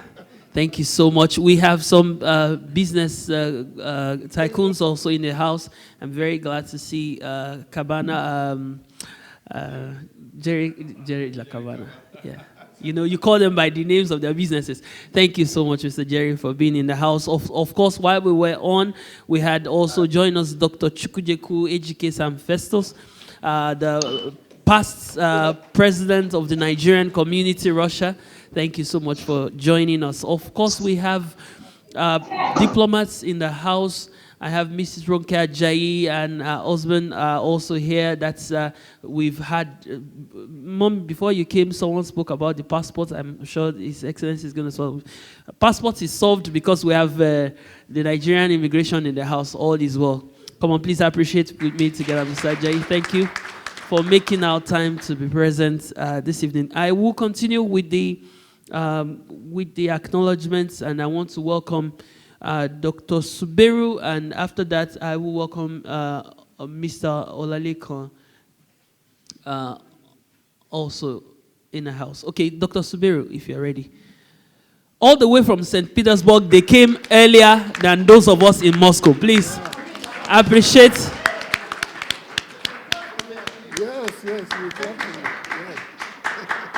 Yes. Thanks very much. Today is a very great day. I'm very happy to be here. I want to use this opportunity, first of all, to say thank you, Your Excellency. I'm very happy to see the embassy officials here. It's a pleasure. I want to, first of all, quickly introduce myself I am Dr. Suberu, the president of St. Petersburg, and I have been working with the embassy for over 50 years now. Now, one very important, today I'm here, we are here, three of us come from Petersburg. We came here first before any of you here. Yes. So it's a pleasure, we have to say it. Here, with me here is the stakeholder, the patron of Nigerian community St. Petersburg, my elder, engineer, architect Ido Sunday. Please. Then in Petersburg, you see, we are very great. We have a football team. And we came here to play Nigerian community in Moscow here. They came there to defeat us. This very year, Diamond Football Club, we took cup, we win Russians. And the chairman, that is the trainer and the manager of the team, is my vice president. I'm happy to tell you that he's here with me today, is Lawrence Prince. Thank you very much. Now, having done that, I have one question, very important, and directly to His Excellency, because when I go back now, my people will ask me, what are they going to do in this situation? Now that we cannot pay in dollars again, how will they get their passport? Will they be paying now in rubles or in naira? Please, we want to get that. I want to get that answer to that before I go. Then, finally, please, because of this situation now in Ukraine, please, I don't know if the embassy can make it. Any of us, or any person that has got a Russian child that has no passport, should be given passport free of charge. It's possible. Why not? Please, this is what we call encouragement. For example, now some people, as has been said, people came from Ukraine. They have 6 children, and they don't have passport. They don't even have money to do that. I think it will be a lot, just an encouragement, so that we can be able to make our people great. And finally, very, very important, because NIDO is one of our main important aim here is to promote business. How can we bring Russian business people to Nigeria and vice versa? But they don't know us. We Nigerians think that Russia is, many of them, they call me, what's there? You people are just suffering there. Like, they don't even know what is happening here. The same thing, Russians are afraid to go to Nigeria. Why? Because the news they get about Nigeria is very, very bad. So, please, I think we have to cooperate, and we're happy that our Minister for Trade and Investment is here. I think we have to work forward and see how we can facilitate this our line of relationship. Thank you very much, Your Excellency. It's a pleasure. Thank you so much, Dr. Suberu. I hope everyone knows Dr. Suberu is not fighting with us. He's lost like that. It's just passion. He's really passionate. Thank you. He's our #1 representative in the whole of St. Petersburg. And thank you for introducing also Mr. Heidi. I was still coming there. Thank you for coming early today. Thank you so much. We're very happy to have St. Petersburg in the house. I also was getting to introduce the consul, her very mother in the house, the consul of the Federal Republic of the Embassy of the Federal Republic of Nigeria, Mrs. Olaoye. If she doesn't sign, then we will not get the passports too eventually. Thank you so much for coming, Ma. Yes. Okay. I think I've not gotten to see some other people that are sitting back. And of course, the consul.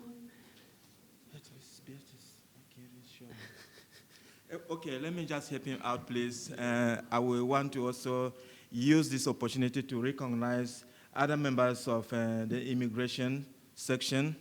Mrs. Barrow, who is the Minister Consular of Immigration, please.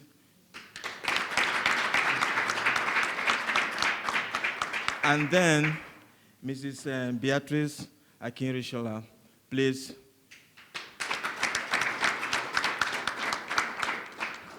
These are people who have always been very, very cooperative. They are always coming around for our functions, and we appreciate your presence. Sorry you mixed up with the entrance, but we apologize. Thank you for showing up. So. Thank you very much. Please appreciate our, when they say president, they've been before us. So we used to imagine how it used to look those days. The President General, Yes, they've been, and they know, and they're still knowing. Please appreciate Dr. Andura, Dr. Joseph Andura. He was here before almost anyone. Thank you so much. And he's also the chairman organizing committee of this event. Thank you very much. Yes. He knows almost all the past presidents of the... All right. Thank you so much, Dr. Andura. You're highly represented, and welcome. Thank you for your inputs. I want to welcome also very quickly to give feedback as we continue. Please, if we have anyone else who wants to say any word concerning the matters as we have going on, you can just indicate. I'll be very glad to call you. I can take 2 more people, and then we'll call His Excellency to come up to answer questions right away. Dr. Andra, you wanted to say something too? Okay, I'll call you, sir. Right away, I want to welcome Honorable.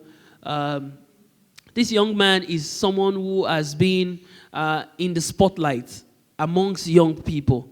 And most people may not know him, but then these are the ones doing the main underground work when it comes to welfare in this city and cut across the Russian Federation. Almost every young Nigerian has his number on their phone, even without knowing him, because he never says no.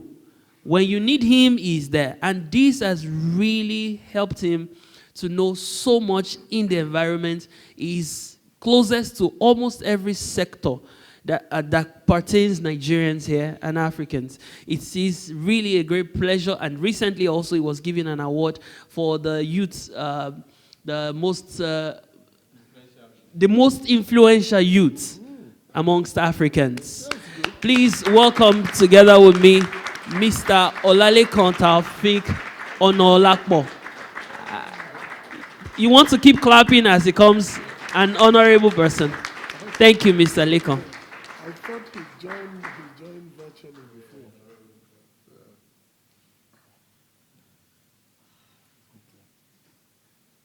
Wow. Good evening, all. Good evening, all. Ambassador, Nigeria. Good evening, NIDO chairman. Good evening, our NIDO chairman in Russia. Good evening, all. We have millions of questions, problems, but I don't want to use all these questions to bore us. So I'll just ask only one question, and that is pertaining to student area. So our presidents, they have spoke a lot about challenges students are facing. So I will quickly go to the immigration area, the issue of passports. They are, according to Russian law, many universities, they always say, if you don't have up to 18 months on your passport, they will not be able to extend your visa. But most of our Nigerian students, they face this issue when they get to the embassy to extend their passport. The embassy tells them that if it's not about 3 months to expire or 6 months, they will not be able to extend it for them. You know, this is a big issue for us. When 2 laws contradict each other, it becomes a problem. We don't know what to do. And for this reason, I think many students, their visa got expired, and there are some, they have to force them to go back home to get another visa and come back. So I don't know if, I'll be happy if our immigration department will help us to look into that. Actually, I have a lot of questions, as I said, sports area, business, but if I start now, I think we won't be able to finish everything. Let me just stop there. Thank you all. Thank you. Thank you so much. Well, you will get to know him. Thank you very much. Dr. Andrea wants to say something. I forgot to add, after the president said that currently, Your Excellency, sir, still concerning students, because I am in the academia, I know that a lot of students are facing expulsion threats from several universities. I receive several calls about this, and we direct them straight to the people who can call them. And sometimes we try to call. Still, I have an issue about this. I mean, I received a call about this evening. And of course, this is not their fault. And the Russian educational system, as it were, if you're studying with Russians in the class, you're expected to be at par with them. The lecturer won't come and speak different Russian to the Russians and different Russian to the foreigners. But because of the way the online situation, Nigerians are not dull. We are very bright people.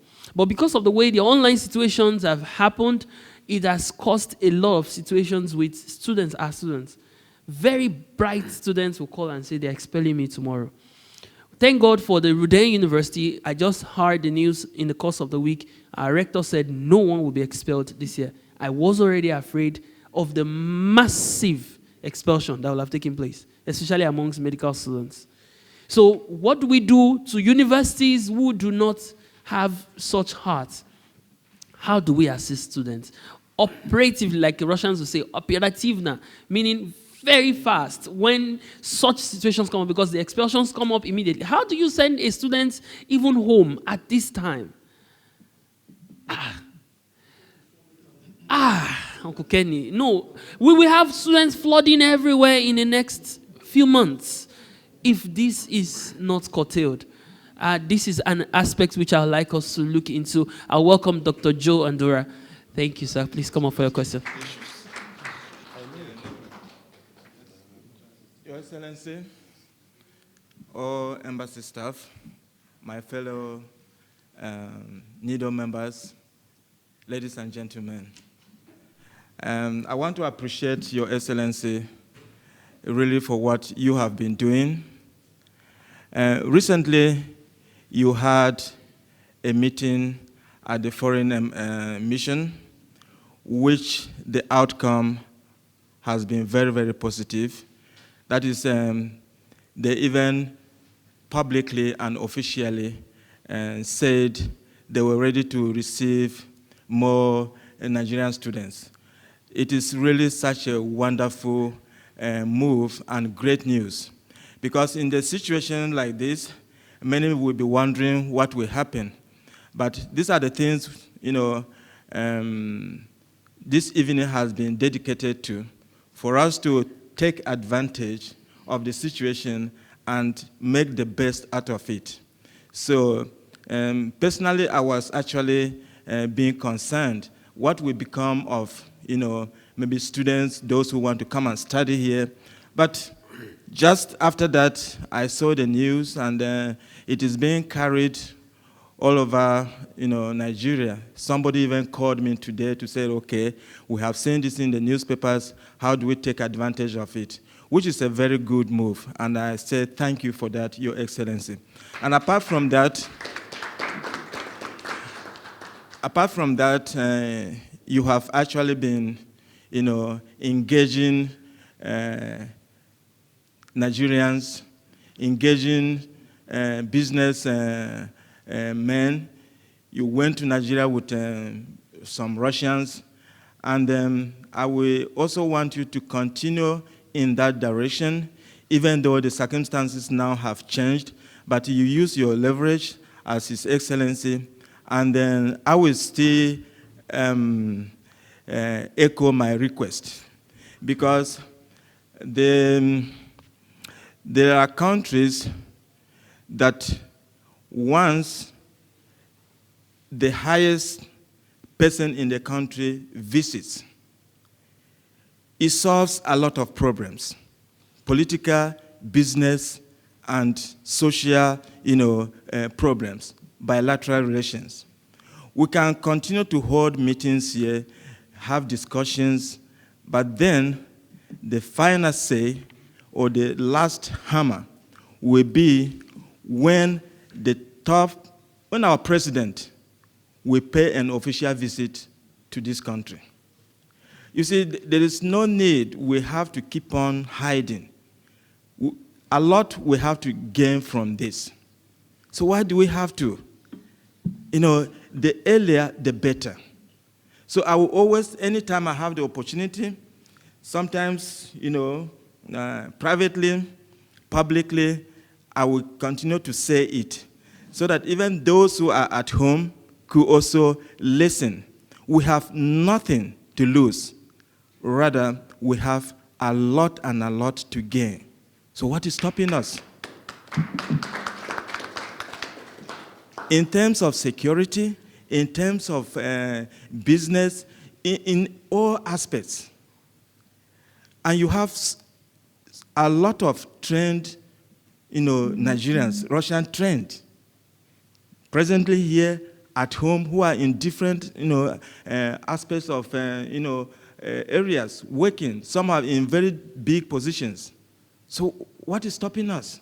Let's take that bold step and make this thing happen, and we'll cover so many things. So my appeal to you is that you have been moving, you have come, the momentum is there, let it not die. Let's move ahead and achieve this. It will be for us staying here, for those at home, it's just going to be a blessing. So, but it is only somebody like you, I believe, that can make it happen. Because some of these things is not just on official basis. Some things like this are being solved on personal contacts. And I have that conviction that you have it. So please, on behalf of my colleagues, all Nigerians, the business community, NIDO, all Nigerians living in Russia and Belarus, we are appealing to you, use all your credentials, your contacts, your everything, your position as the ambassador. Let this thing happen during your tenure. We want that blessing, that cover, so that those of us doing business who want to move in, the Russians will move in, and they will feel covered and protected. So, thank you so much, Your Excellency, and God bless you. Thank you very much, Dr. Andura. Indeed, His Excellency has got those contacts. We can testify to it. His Excellency opens every door in Nigeria. Every door. No, I'm telling you the truth. Yeah. So I'm following you next time to Nigeria. We are going together. Thank you very much. If there's anyone else, I want to take one extra, although there's, okay, I have one hand behind. I have someone who wants to talk about small scale. Okay. Okay. I'm on hot seat right now. I've been told to give the preference to a lady, and I want to take just two more. Okay, you brothers, can you please give the lady your question? I like that. I like that. Okay, whether you like it or not, oh yeah. Very good. Mrs. Funke, come and say something. Please welcome Mrs. Funke. She's she's an executive of NIDO Russia. She's on several sectors, on business, on ministry. Come on, please keep clapping. She won't come up if you don't clap. Thank you. His Excellency asks for, yes. Say something. You know the gender balance. We don't want to be accused. Okay. All right. Good evening, sirs, and good evening, Mars. Everyone here, I want to say thank you for this opportunity and for this resourceful forum here today. Everything has been said, actually, so I don't want to repeat myself. And I'm so glad they've touched on everything, the academic sector, the student aspect, which is very important. For me, anyway, and families as well. I'm a mother, I have a husband and a baby here, so the passport aspect and all that. So all these things they've been touched on. So once again, thank you very much, and we hope we get a resourceful response from them. We have balanced the gender. Thank you. Yes. Thank you very much. Okay, I'll take... oh, great. Okay, very quickly, let me take Temidayo Daniels. Very quickly, he's also in the immigration aspects. He's a lawyer and experts. Please welcome together with me, TMD. 1 minute.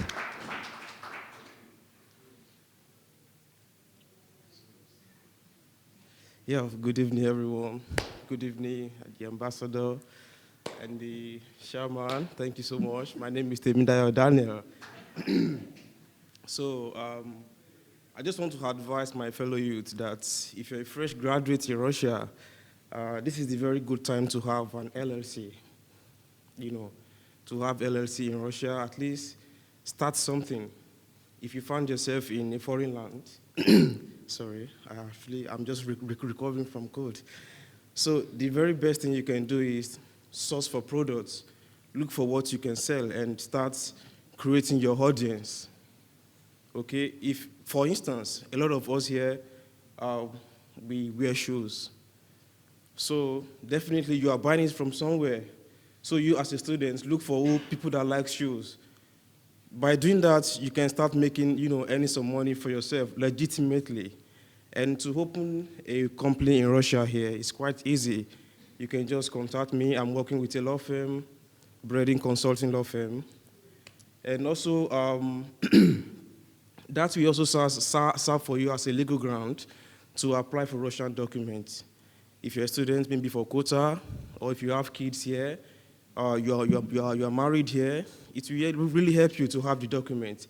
And now, based on the new legislation, students can be officially employed, and you can also have a company here. So I will really urge you, my fellow students and youths, please take this opportunity and have LLC. Start up something, and if you're a fresh graduate, look for a company that you can join. You don't have to start from the top, You can start from somewhere, like Breeding Consulting. Now, after my graduation, I just said, okay, let me join them, and glory be to God. Everything has been going on quite well since I joined them. So I really urge you, if you're an engineer, look for a startup that you can join in Moscow. From there, you add to your profile and also get to the next level of your life. So that is where we can really start and take advantage of being in Russia. Russia is a very good land if you understand the language and you're a good person by yourself. It is whatever you want in the country that you're going to have. If you're a very rugged person, you're going to get a rugged life. If you're decent, you're going to get a decent life. Russian culture is the very best in the world. I can vouch on that, okay? So please seize the opportunity, start a law firm, start something, LLC, and create your audience, sell your products anywhere in the world. Thank you so much. Okay, very quickly, I'll have Dr. Bashir. You wanted to say something, sir? Okay. All right, I'll come up to you right now, sir. While I call on the next, please permit me to call President Chukwujeku Sam Festus AGK, if you don't mind, Mr. Afo, and after him, yes, 1 minute. Each person 1 minute, just like TMD is come up, so that we can hand over to His Excellency. Doctor.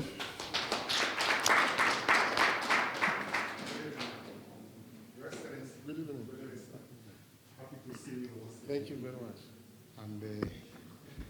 And I'm very tall. But it's not my fault. It's nature. It's from him. Once again, I thank Your Excellency. Once again, you are embassy in Torage. It is a great privilege to see you. Being here with us is like a decoration. It's like a beautifying the event. And I thank you for your kind, commitment. Sometimes we follow what you are doing. We are seeing them. And I remember last time we met, I asked you a question. I said, if the Muhammad did not go to the mountain will go and visit the Muhammad. I said, if Nigeria did not organize to invite you, arrange and invite them and bring them together as a father. Our people is tough to lead. I lead them for 7 years, almost 7 years. And Dr. Bashir here, no, he go through it. Now he's leading the Indo-Europe. You are welcome once again, unless the ex-chairman, welcome. The honorable, the chairman who really, with your team, organized this event. Thank you very much for your great work to bring people in such an event to discuss. I appreciate what you people are doing. You know, sometimes it looks like to gather people, even 5 people, try it. I know that to lead people is not a common thing, it's not easy. But when you are invited, you can come and go. But those who are organizing it, they will come early and they make sure they go last, following everything. It's not easy to lead people. I have led Nigeria, lead Africa, I know what it takes, and it's not easy.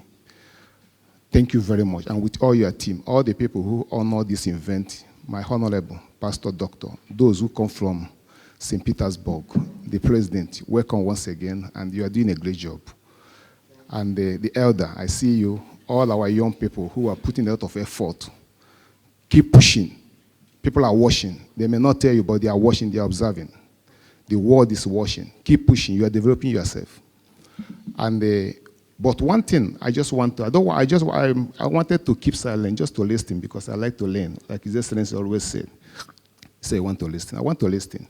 But there is something that bothered me for over 8 years, even during my time of leadership, and that I tried to use my own to see what we can do, to see who can help the future of these people.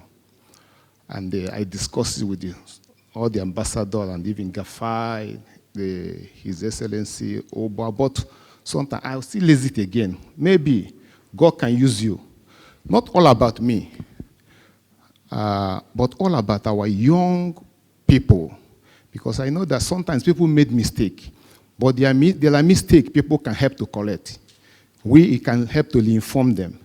And when I look at, when I was in the leadership, a lot of cases are coming. And this one, I gave him money, and just because of his children, when I get home, I see how they are smoking, drinking. The kids are 6 years, 5 years. And when I look at these people, I see that even these kids, they can't speak English well. They can't even speak Russian well. They don't even have document. And to go to school, the Russia, you know, a lot of process. And then I try to push it that and how we can create through community, make something public, create a school with the help of embassy. And just organize our people, our young people who are in the school. There are those who are teaching English in different levels. Just to maybe, even if a fly, just type, but let's bring in these kids and they controlling them. Maybe somebody will overseeing them. It's possible. But sometimes some people may see it as a private something. They can handle it privately and making it. But we want something that will help society and help the future of our kids, to save them. And I said, can we organize such a, maybe a school, even if in the nursery and primary, to bring in these people? Because their parents, they don't even think of all those things. But it's just for our society, for our great nation, and the future of all these coming kids. Because if we allow them, they grow, they will still be a mess up in the Russian society, even at home. But we can guide them so that before they will get to 10 years, 12 years, where they are out of control, then we are now channel them to something. And I say, can embassy help with the community, with the needle, with the Yoruba, Oduduwa, anybody they can use, but let it be a Nigerian affair.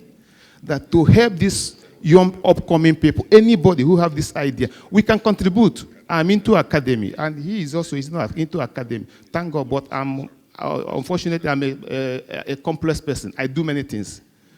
But we can do this, and I saw it's a problem. This problem is coming. It's coming, and these people, they are not here. They are not here at all. Those who are here, I have seen most of our embassy, their kids in the Indian school. I have met with them because there are some things I do where they normally have their destiny. A Russian have it in Nigeria. They have their schools, and most of our people teach their kids English there. So why not we organize to have it? Even challenges cannot stop such a thing. It's a small thing we can do with the community, and let's set it up. Let embassy even oversee it and see how it goes. French don't have it. We can even lead, and they will even come and emulate what we are doing. But if we can look into it, Your Excellency, I think it will be something of good to save the future of our upcoming. Well, thank you very much, and God bless you. Thank you so much, sir. Yeah, I think I wanted to take one lady, one last lady. Thank God another lady showed interest. I can't see you from a distance, but then please welcome the other lady. Yes, please come up very quickly. And then I'll take one last one, and that will be all. I'll hand over to His Excellency. As a lady comes up, Your Excellency, sir, what President Chukwujeku said is something we really need, like I raised the last time at the embassy. I believe we can partner together to make this a reality.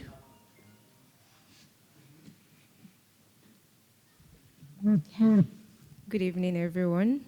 My name is Oluwatimileyin Debora Obasa, and I'm really honored to be here. Good evening, sir. Distinguished guests. Good evening, everybody. I'm so honored to be here, like really so honored to be here. It's just about 3 months for me in Russia, but I want to appreciate that I'm able to meet such highly distinguished personalities. Thank you so much. I'm honored. All right. Why I'm here this evening, what I just want to say is concerning public relations, Russia and home. You know, it's kind of something that really burdens and saddens my heart, what we hear about Russians at home. Before I came, telling people I got scholarship to Russia and all that, a lot of people were like, why Russia of all places in the world? Yeah. It was kind of, I had to search a lot of information online, different things. A lot of people don't even know what is going on here. They just believe that that place is bad. They just believe that, why should you be going to Russia? So it's just, I have a friend who were supposed to come together. She dropped a scholarship just because it was Russia. Now she doesn't have an MSc, she still has a BSc, and she hasn't even gotten another Western scholarship. Yes, she does. I know she does. But then I believe there's something that needs to be done in relations to public relations. What we hear back home is very bad. To the glory of God, my stay here hasn't been bad. Yeah. It hasn't been bad, although I know my kind of personality is kind of funny, but then it hasn't been bad so far. Amen. Amen. Thanks for that. So I don't know if the embassy can actually, the ambassador actually can actually do something about that. Maybe there could be a Facebook platform, maybe there could be a WhatsApp platform, maybe there could be Telegram platforms, Instagram platforms, that we could share information. Okay, currently, I'll just use an example of myself. After getting here and seeing the way things are, I have like 30 to 40 students that I kind of give some mentorships to. They got the current Open Door Scholarship. I don't know if we know about it. And all of them, I had to do. Some of them were like, my mom is saying Russia is bad, my dad is saying Russia is bad. I had to go to the superstores, go to Tupli stands, African market to do video, just to let them see that prices are not very bad. I don't know what information you are hearing, but then you just need to know it's not very bad. So I don't know if there's something that could be done about public relations. It would really be,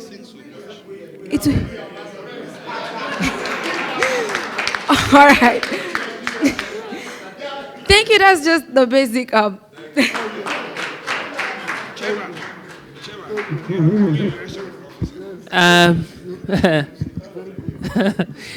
Thank you. That was really good. As a public relations specialist made in Russia, actually, you just touched my heart. And I think His Excellency's art and then the NIDO office also is spotted you already in 3D, and you'll receive our letters soon. I've been asked to bring Jerry Lakabana up this mic. Just bring him up mic. Come on. Just welcome Jerry Lakabana. I don't think any one of us here is not been to Lakabana before.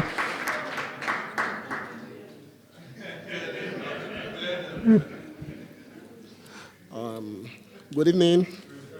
Good evening, the entourage from the Nigerian Embassy. Good evening, the ambassador. Good evening, my fellow colleagues, some businessmen around. It's a pleasure me coming here today. I think this is the first time I'm going to the NIDO meeting. I was invited officially by AFO. Honestly speaking, inviting me in so many occasions, everybody invites. The one I have the opportunity to go, I go.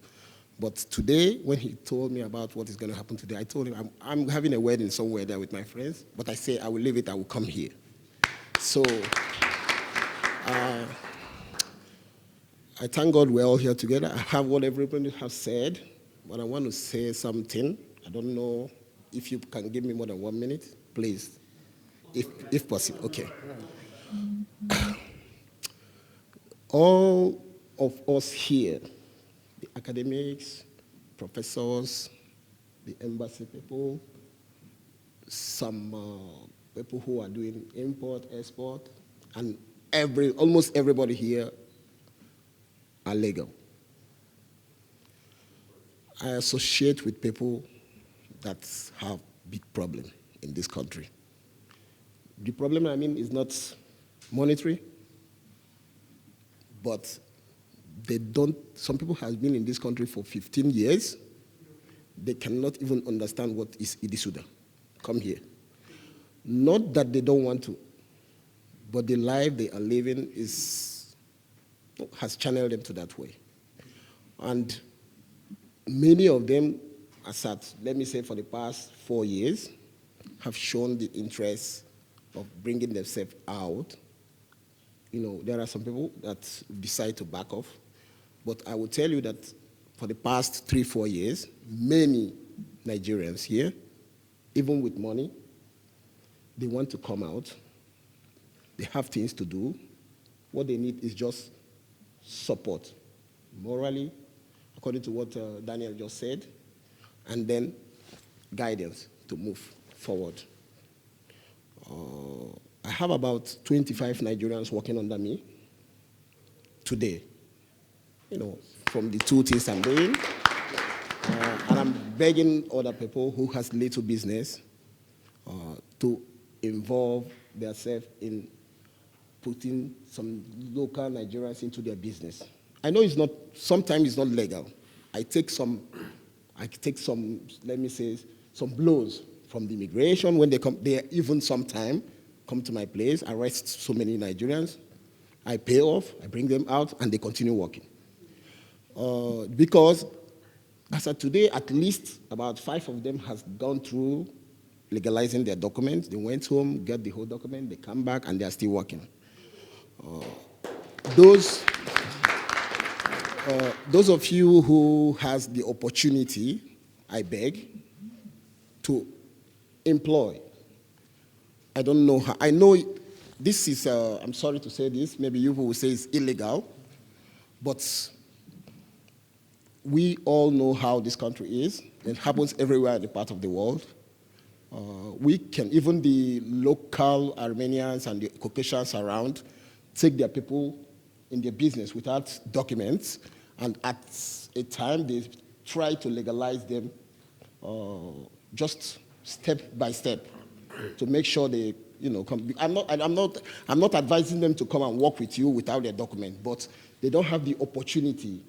If they work with us, getting some little money, every advice I give to anybody that comes to me from day one is that as you're working with me now, immediately I'll be paying you, try to save some little money so that we can legalize you.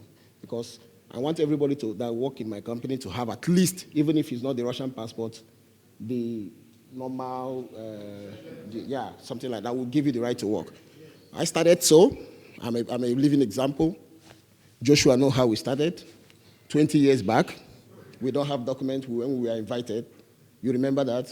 Those who finished their study, they fell out and every other thing. But we started like that until we legalize, we come to become a Russian citizen, then we open our own business and we start growing. So what I'm begging, if it is possible, this is just number one thing, because everybody's seeing it as, I don't know, sometime for the past year, I'm seeing that it's only, maybe it's only Lakabana, maybe and Ade, who is working in the other side, will invite Nigerians to work. Many people have business. Wale Malt, I think he gave some people job, both some drivers who are dropping his mouth and other things, those who are working in his warehouse. I think some other people are still doing so. I think Joshua has some Nigerians working with him. Mr. John, I know you under your business, you have some Nigerian work, but I know that there are, even our brother that just started Sharp Drop. Yes. Yeah, he already, he came, before the day he started, he came to me before he started that business.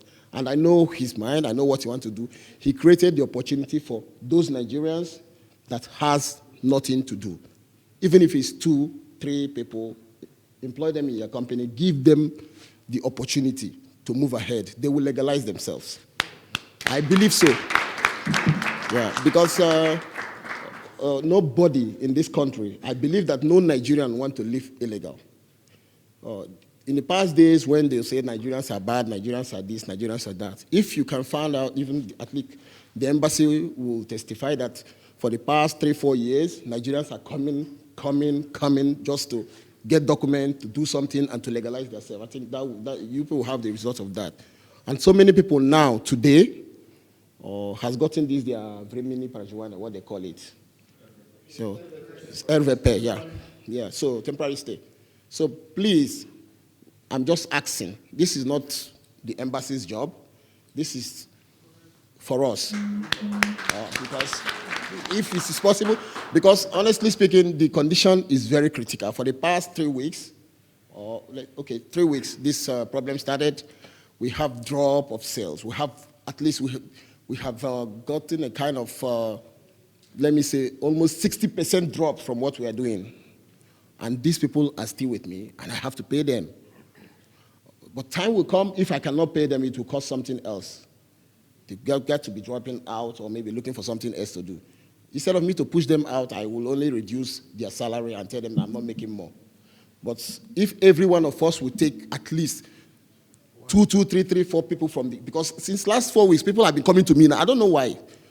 Oga, we need job, we want to work. I said, but since almost how many years, nobody, didn't come. But just because maybe what they have been doing all this time, the road has closed, so now they want to come into the little business that we are doing. But I will never tell them no. What I tell them, I take their number, I take their names. I will tell anybody who needs any person to do any kind of job that can fetch him a 3 square meal. I have boys, I have some ladies, even students who are just around me. They are coming around that they say they want to just do anything for 5 hours to get it. They are ready to do those things. And as time says, if it is not this thing, I think they want to stop. We create more job opportunity. We are opening many projects coming up very soon, which, if it's not this problem, we have concluded so many of them, but we like to take a drop. But I pray that this thing will pass through and we will see ourselves through in this country and then create more job opportunities to, more especially, Nigerians who are in this country. Because if we are good and they're bad, they will face us one. If you are living big and you see people just moving around, one day they will face you, honestly speaking. Please, this is all just I want to say about this thing. And thank you for welcoming me again. Thank you so much, Mr. Jerry Lakabana. Yeah, I think we've heard enough tonight. I want to take Mr. Folabi. If not, he will shoot me, then I'll give it to the His Excellency. Mr. Folabi, very quickly, 1 second, come up. He has something to say about small-scale business. And then His Excellency comes up. Thank you, sir, and apology for the delay, His Excellency, sir. All right, I just want to say a few things concerning SME in this country. I mean, the Nigerians who are into small and medium scales here. I think this is a sector that's actually making a lot of waves in terms of contribution in job creation and opportunities for our people. But I think the community has been paying much attention to them in the way and manner that they should actually pay attention to them in terms of giving them succor and help to keep going the way they should be going. But I'm really glad when my own very big brother, I call him Egmo, Wale Moth, that the embassy actually made an arrangement with our people that do trading, African shops, and how to help them to grow their business. I must be honest with you, sir, that the needle, I mean, NIDO, Russia, and the embassy need to collaborate effectively with these people in the area of logistics. And thank God that our very own CEO is a logistic expert. We can use embassy, His Excellency, to press on him to see how he can work with the Russian government to help our local people. These people bring to this country 3 tons within a month sometimes, 3 tons.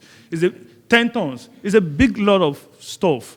And they can make more profit if the logistic aspect is well looking into and well taken care of.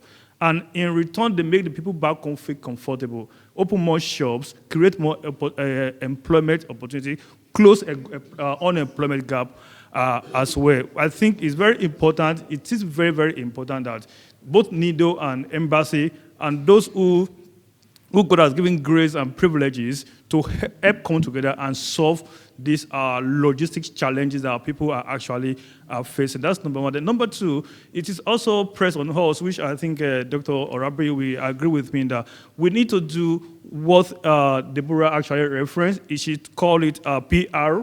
I call it branding.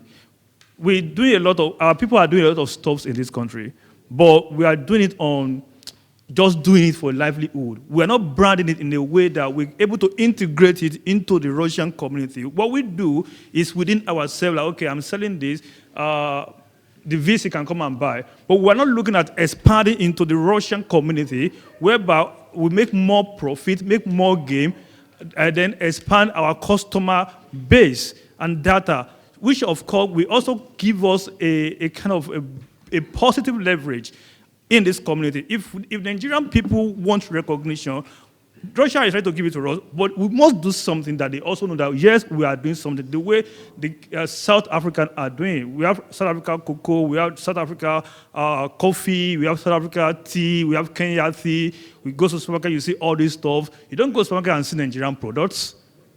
We don't. And we have all of them back home in excesses.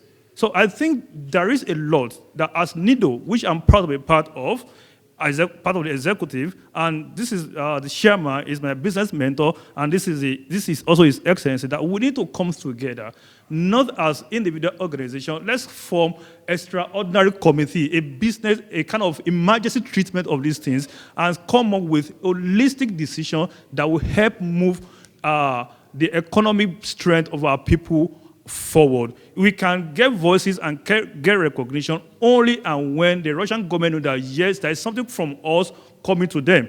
And this is something I've discussed with my very own uncle as well, Uncle Kenny, and I know his perspective about that. This is not doable, but we need to have a strong team. I know that the chairman is a very busy person, a very successful businessman, and we need him to listen to us. With the youth, we understand what this is. We know what and what we can do. We need his attention that, sir, we can do this thing. Let's give you the ideas that we think we have. We also learn from your own experience. We collaborate, we synergize, and it's become win-win for all parties involved. That's number two. The number three aspect is someone sent a question in asking, this is the embassy that is going home next week with like 6 business partners from Belarus and from Russia as well for a business trip, and he had an information that visa is not being issued now from Nigeria embassy due to the COVID stuff. He wants to know if such restriction is still in place or it has been lifted. But if not lifted, is there anything that the embassy can do to help in this situation so that he doesn't lose the opportunity? Thank you. Thank you so much, Mr. Arafo, and that will be all already for the evening. We appreciate everyone who has come out to ask one thing or the other. I received just one last question. Is it possible that payments for renewal or fresh application of passports can be balanced together with the current robo rate instead of paying higher than I believe we understand the exchange rate currently. I believe that's also a challenge, as the students also spoke about. Please, with a standing ovation, welcome with me together the father and the representative of the president. Okay, The ambassador permits Sit to down, sit down. sit down, sit down. You know, a lot of issues have been raised, and I need to engage you so that you are not bored by my long speech. So on specific questions, before I come to talk to you, I will call my colleagues and task them to address specific questions so that I will reduce my lengthy speech, and so that you will hear it from the technical experts themselves. I will begin with Assistant Controller of Immigration, Ronke Akinisola, who is our immigration attaché, to address 3 questions. 1, the issue of passport extension, the issue of visa that was raised by the last speaker, and the issue of passport payment. So there are 3 issues I would like you to address so that I call the next person. Thank you, Your Excellency.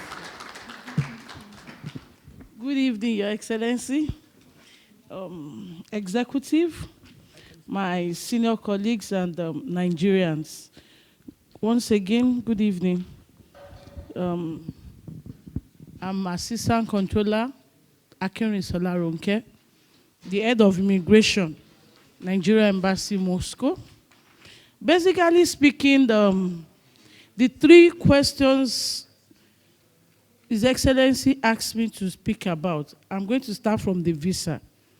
There's no visa restrictions. So I think basically the news we hear is not what is actually happening. I'm sure some members of the executive here, you've been to the embassy. Can I hear that, sir? Yes, I was actually surprised that that question raised about visa restriction. Probably there's something missing in that full information. So I hope that answers that. Then number 2, on payment of passports and visas, is a no cash policy. We don't receive payment in the embassy. So the issue of we wading in on exchange rates cannot actually come in. We would have loved to do something, but it's actually out of our hands, please. We've all been to the embassy severally. Nothing there is by cash. Consular services, immigration services, you all pay to the designated accounts. In fact, passports and visas, they are being managed by the technical partners. New Works, Innovate. So it's nothing, it's not something we can actually solve, so to say.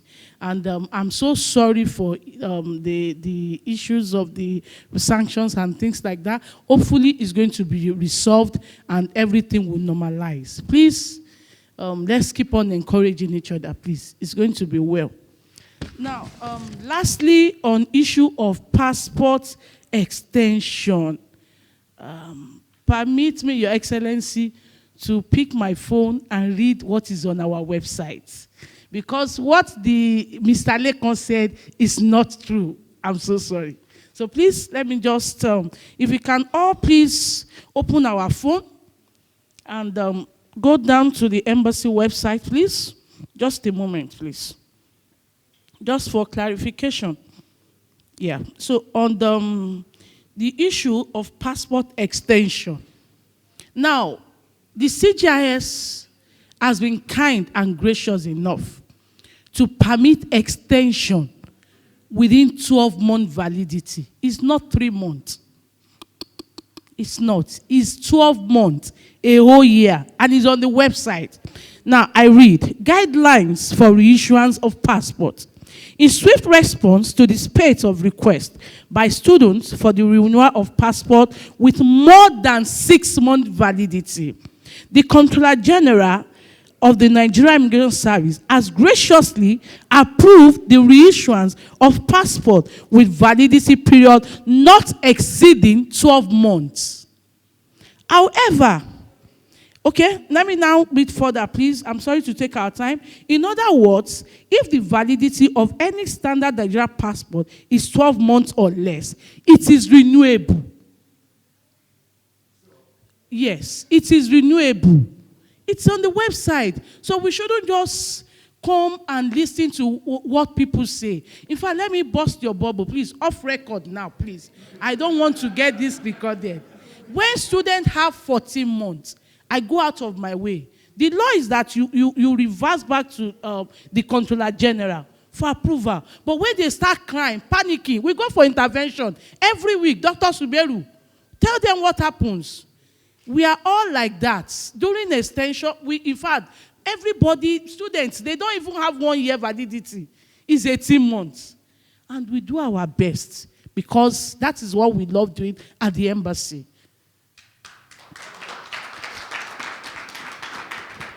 Thank you very much. So basically speaking, please, when these issues arises and they give us false information, we can go to the website, check the emails, we'll ask, we'll seek for more clarification, more knowledge.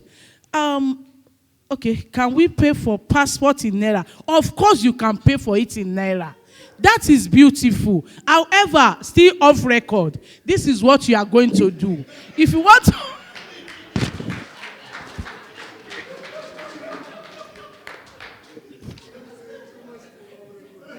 No, you understand? No, it's not actually... The point of this is that you can pay in Naira, but it's going to be the dollar equivalent. That is my point. You understand? It's just as simple as that. So we issue passports every day, every time. Yes.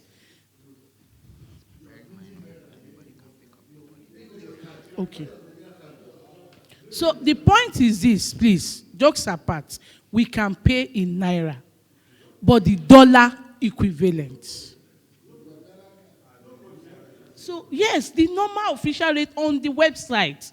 You don't pay to anybody.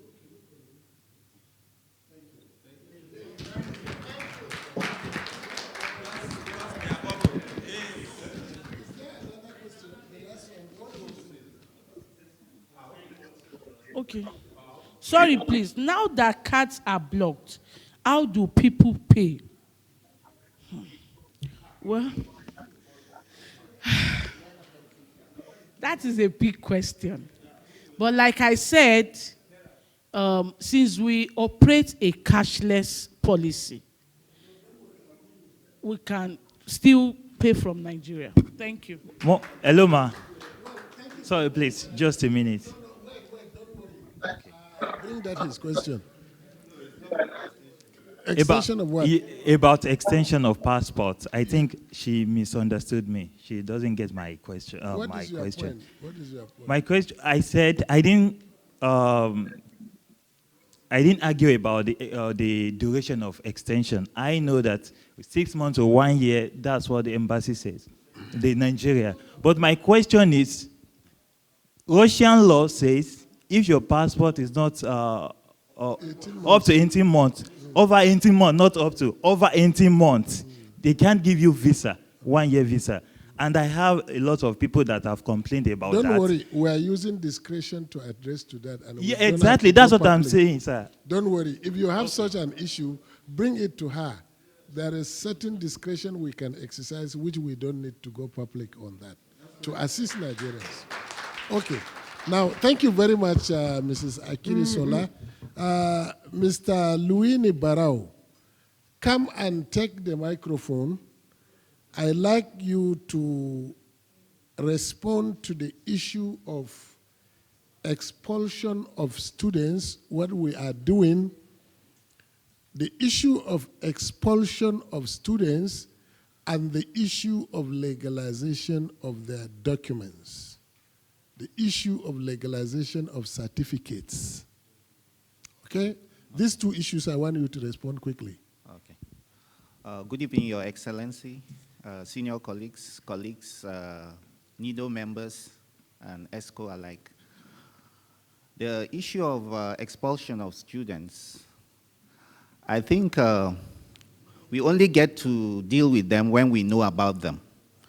At the moment, I'm aware we have written letters to various schools, about 6 to 8 letters, three in Ruden, medical students, as you said, and maybe the other 5 from other schools. So what I'm saying in respect of that, it is a problem of the Russian educational system, as you said. And what we can always do is, when we are aware of it, we now we write to the schools.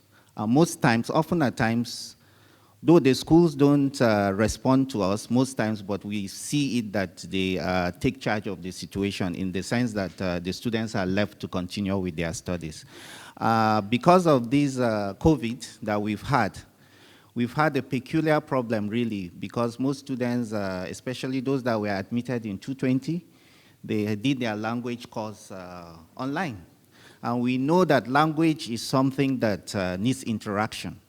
Language is something that is better for you if you are within the community that speaks that language. So definitely they have unique problems. And we've had some schools, what I notice is that it's like the system allows discretion for schools. So some schools provided some means for the students, extra lessons at no cost, while some schools do give problems. And for those that give problems, when they write us, and as I'm telling you, we've written about 7 to 8 letters, 3 in Ruden, and most times the authorities oblige us by allowing the students to continue their studies. So what I will say is that students that have that problem or such problems, or when they see that such problem is, because sometimes I blame the students too for coming late. They leave it until the last minute, but notwithstanding, for few cases, the schools, the authorities still oblige us and allow the students to do. But I would say that please, the earlier the better. When we have them, report them to the embassy and we'll try our best to get in touch or across to the school authorities on your behalf. Yes. The issue of legalization of documents. I think someone asked a problem about an issue about the diplomas now with what is happening.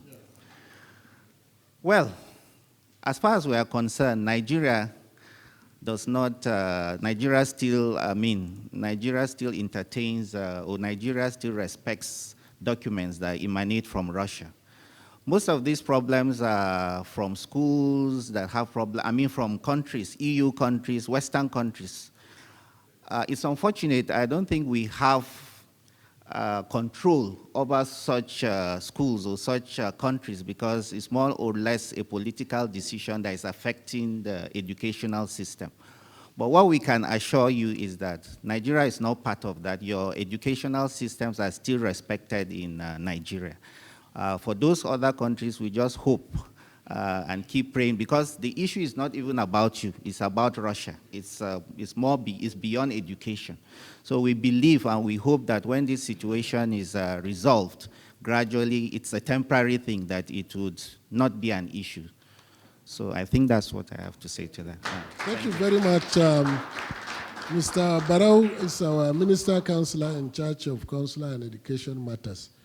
I will invite Mrs. Josephine Olaye.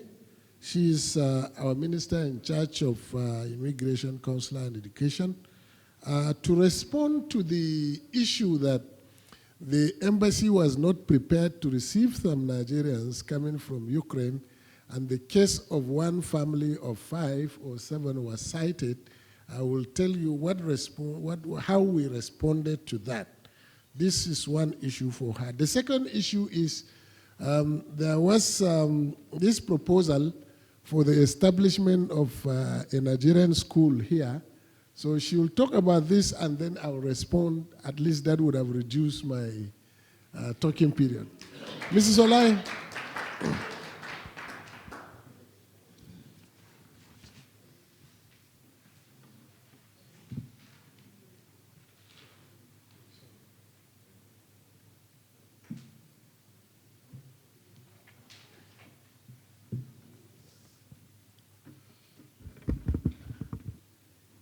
Good evening, Your Excellency, my colleagues, members of the NIDO. I say good evening once more. Yeah, let me quickly respond to the 2 issues. Number 1, concerning the question that the embassy was not prepared to receive Nigerians coming from Ukraine. I don't think that's correct, because before now, the embassy had been interacting with the Nigerian embassy in Ukraine ever since this crisis started. And we have, in fact, the ambassador even constituted, a team that were ready at any point in time anytime we receive information that there are some Nigerians coming to want to pass through the eastern border of Ukraine to come to Russia. We have been ready. The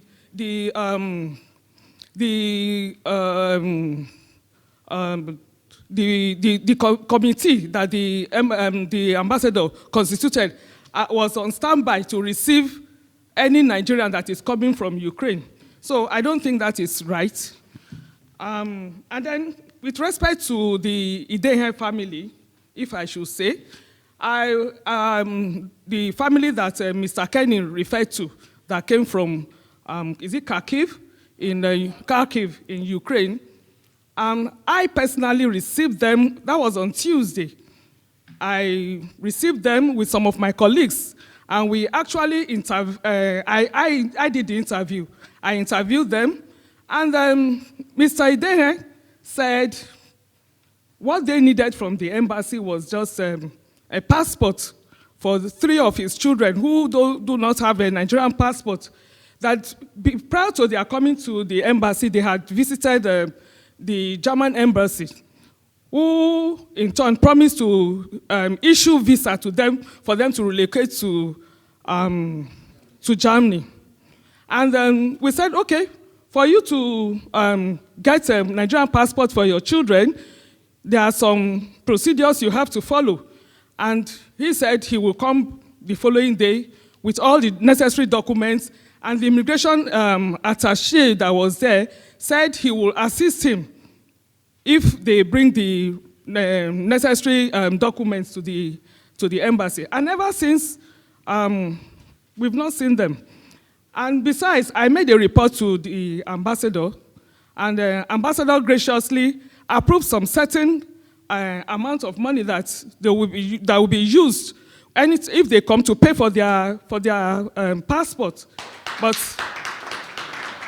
up till as I speak, the family we have not seen them. So to now say that the embassy is not prepared or has not been, the embassy has not been responsive to Nigerians coming to the embassy, Nigerians coming from Ukraine to the embassy, I don't think that's true. And besides, there is this humanitarian corridor that was created for Nigerians. So we were kind of taken aback when we saw this family, because actually we were prepared to go to not Sumi, to Belgorod. So we were kind of taken aback when we saw this family, and I should think it will not be too correct for each person to just be coming, just on their own. I think they should gather in a particular place and then contact the embassy, because they said they contacted some members of NIDO, and we thank you very much, Dr. Bashir, Mr. Kenny, and Mr. Rex, because they made mention that they really assisted them. But we will appreciate it if they can call the embassy. I mean, the embassy will give them direction on what to do as well. Thank you so much for listening.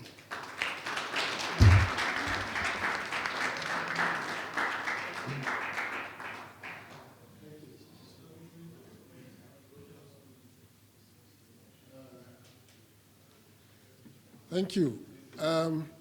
I think I'm as tall as Dr. Orabi, so this is okay. So thank you very much. The chairman, NIDO Russia, the president, NIDO Europe, members of the board of trustees of NIDO, my colleagues, diplomats in the embassy, our elders and all the Nigerian professionals that are gathered here this afternoon, I would like to start by commending all of you for coming here to spend more than 3 to 4 hours to discuss issues that will move our country forward, to understand some of the challenges you are facing, and also for us to give you feedback on what we are doing. Let me sincerely thank Mr. O.M. Samson and Dr. Bashir Obasikola, together with the organizing committee for this event, that they have done a great job and one that is rare and exceptional, and they deserve serious commendation.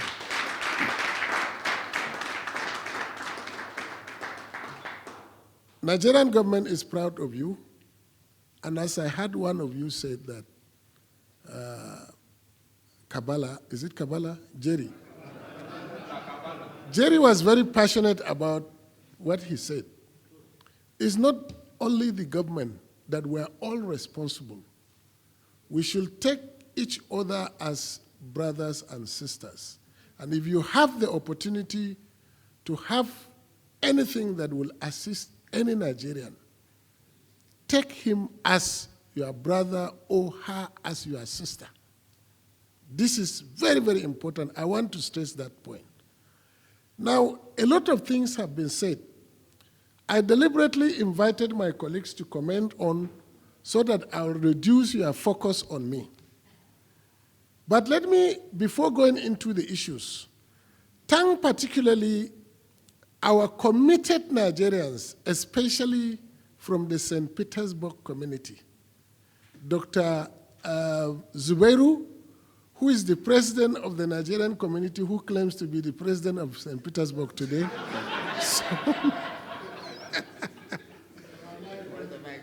Architect Idou and Lawrence. You see, these 3 gentlemen, they are really the pillars of Nigeria in St. Petersburg. Mrs. Olaya can testify that when we visited St. Petersburg in October, they were our hosts, and they were wonderful hosts. And they have been assisting all Nigerians in St. Petersburg, thus reducing the work of the embassy. And we thank you very much that whenever such a meeting is being held in Moscow, you take your time to come here, and come in not only late, come in early enough. So you and all the former presidents of NIDO and Nigerian community that have lent their support to this initiative, I all commend you, because without your inputs, we cannot get here. Before going into specific issues, I like to state that the Nigerian community in Russia is the umbrella organization that we deal with. NIDO is part of the Nigerian community in Russia, and we expect that the Nigerian community will learn certain things from what NIDO is doing, although NIDO is part of the Nigerian community. We wish that the officials of the Nigerian community can go further than this to bring all Nigerians together. Even if it is through a virtual meeting, I believe that we have virtual meetings that 500 people could attend. So I would like to call on the officials of the Nigerian community really to make the association more active in order for us to feel that we are being supported by the Nigerian community. Now, as Mr. Rex stated from the outset, that the crisis in which we found ourselves, we didn't plan for it. Nobody plans for any crisis. You only need to respond. Now, the crisis has brought new issues, and there are also old issues, which we all need to tackle at the same time. Most significant of these issues are the humanitarian crisis that we have, including the impact of the sanctions that have been imposed. So for me, therefore, to make my statement very brief, I will look at this, all the issues you have raised sectorally. Beginning with the area of economic, trade and investment, I would like to commend NIDO for the excellent initiatives taken and for what the chairman NIDO stated that you have done on behalf of yourselves and on our own behalf to see how you explore possibilities of opening new opportunities. As he stated, every challenge has its own opportunity. We are in this situation, how can we take advantage of it? To be sure, even back home, our citizens have started feeling the impact of the crisis, particularly on the prices of wheat that you know that we import a lot from Russia and Ukraine, as well as the issue of oil and gas. Nigeria is the largest oil-producing country in Africa. Russia is the second largest exporting oil exporting country in the world. Therefore, there is no how the sanctions imposed cannot affect us despite our reliance on oil. The prices may go up, but you know that we have internal challenges, especially with respect to production to meet our OPEC quota. So, we will explore all possibilities to see how we can improve on production to take advantage of that in order to increase our revenue. But as a nation, we are not saying that we are happy that oil prices will go up, because when oil prices go up, other prices will also go up, and we may end up suffering. So a crisis situation is not in anyone's interest. What Nigeria is seeking, therefore, is a quick resolution of the crisis through diplomatic means. Now, the initiative we have taken to meet with our local traders or petty traders, Nigerians who are trying to make ends meet, one of the first things I did on assumption of duty last year was to say that we should find a way by which we will encourage Nigerians who are bringing in products, Nigerian products, here, so that we can augment the trade volume between Nigeria and Russia. And in the first 2 weeks that I came before people knew me, I was dressing in my jeans and I visited some shops around. Somebody saw me and suspected this might be the new ambassador. No, I told him that I was a visitor. I was a government official, but I was visiting. I got quite a lot of information from them. And I would like to reiterate that our main goal here is to encourage Nigerians that are doing what I call artisanal trading, so that whatever incentives they need in terms of protection, in terms of incentives, we provide to them to encourage them to gain employment and to assist one another in this country. So from today, the meeting with the artisanal traders will be carried out in the embassy once every quarter. And we urge you to participate in that meeting, give us a feedback. Whenever we take decisions, we implement it together, and we monitor progress to see what we can achieve. With respect to working with the banks, I would like to assure the president of NIDO Russia that we have welcomed this initiative, and we are going to introduce it to some banks in Nigeria who can buy in. Not all the banks are under sanctions, I believe, and they can work with them. So these are the steps we are taking in the area of economy. With respect to our competitiveness in the Russian market? Well, as you know, that when you import your products in a country, your products must be competitive. I often cite the example of Nigerian yam that is taken from Bendel. We call it Bendel yam, taken to Ghana, they wash it properly, process it, export it to New York, and if you go on the street of New York, you see they say it's Ghana yam. By testing it, you know that this yam must have come from Edo State. The same thing happens with cashew nuts, with cocoa and other products. I went to the local market here, whatever they call that market, when I came newly. I saw beautiful, very nice, very fine cashew nuts. I bought a little.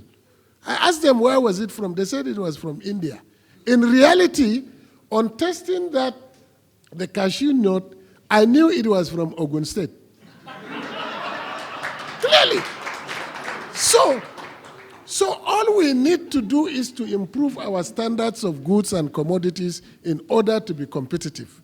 If we bring goods that will compete, I can tell you even the Nigerians that are living in Russia will be able to buy our goods. If you are able to import plantain, well, although it may perish, but if you are able to bring it successfully here, you will find that it will never get rotten. People will buy. So let's encourage those who are doing this petty trading to bring more of such commodities. Now, I congratulate NIDO for the 3 committees you are going to set up. It's welcome, and let me assure you that we will support each of the committees you have created. Already, as the chairman NIDO said, last week, the Honorable Minister of Health held a meeting with one of the investors here who would like to come to the Nigerian environment in order to establish a cancer center or something to do with oncology medicine. We are going to encourage that. We are going to encourage in the 3 areas you have said, and I would like to assure you of our relentless support to Nigerians in that area. Now, in the area of education, as you know, that one of the main thrusts of our bilateral relations with Russia is in the area of implementing our bilateral education agreement. Russia remains one of the countries in the world that has been consistent in offering scholarship. Over 40 years ago, since Dr. Andura came here, Russia has been providing scholarship. And just yesterday, I was meeting with the deputy minister. He told me that the Ministry of Education of Russia has already offered that if we have citizens who are being evacuated from Ukraine and they wish to stay here, the Ministry of Education can offer them admissions. Beyond that, if there are issues that we feel that our students should be given attention, we will raise this issue, and as part of the outcome of this meeting, I will seek appointment to meet with the Minister of Education, and we can address all the educational issues affecting our students. But 4 specific issues were raised. Gabriel, thank you very much, and your colleague in the Rodini University, you brought out 4 tangential issues. The first question, they asked whether there is any plan for evacuation in the circumstance. Well, we hope that we don't get to the stage of evacuation. Amen. But let me say that when the situation started on the 24th of February, I reached out to the president of the Nigerian community, I reached out to the president of NIDO Russia, I reached out also to the president of NIDO Europe, who are here, and told them how open we are and how ready we are to assist. It was part of this initiative that led immediately the federal government to approve about $8.5 million for the evacuation of Nigerians from Ukraine. And I can tell you that that operation was carried out successfully. A situation room was established, headed by the permanent secretary in the Ministry of Foreign Affairs, and all the ambassadors of the surrounding countries were participating actively. We organized their repatriation. We have evacuated about 2,000 students to Nigeria. Of course, some of the students who got themselves into neighboring European countries decided that they wanted to stay. Some countries have given up to 3 months, for example, Romania, which is a quarantine period for them to be there.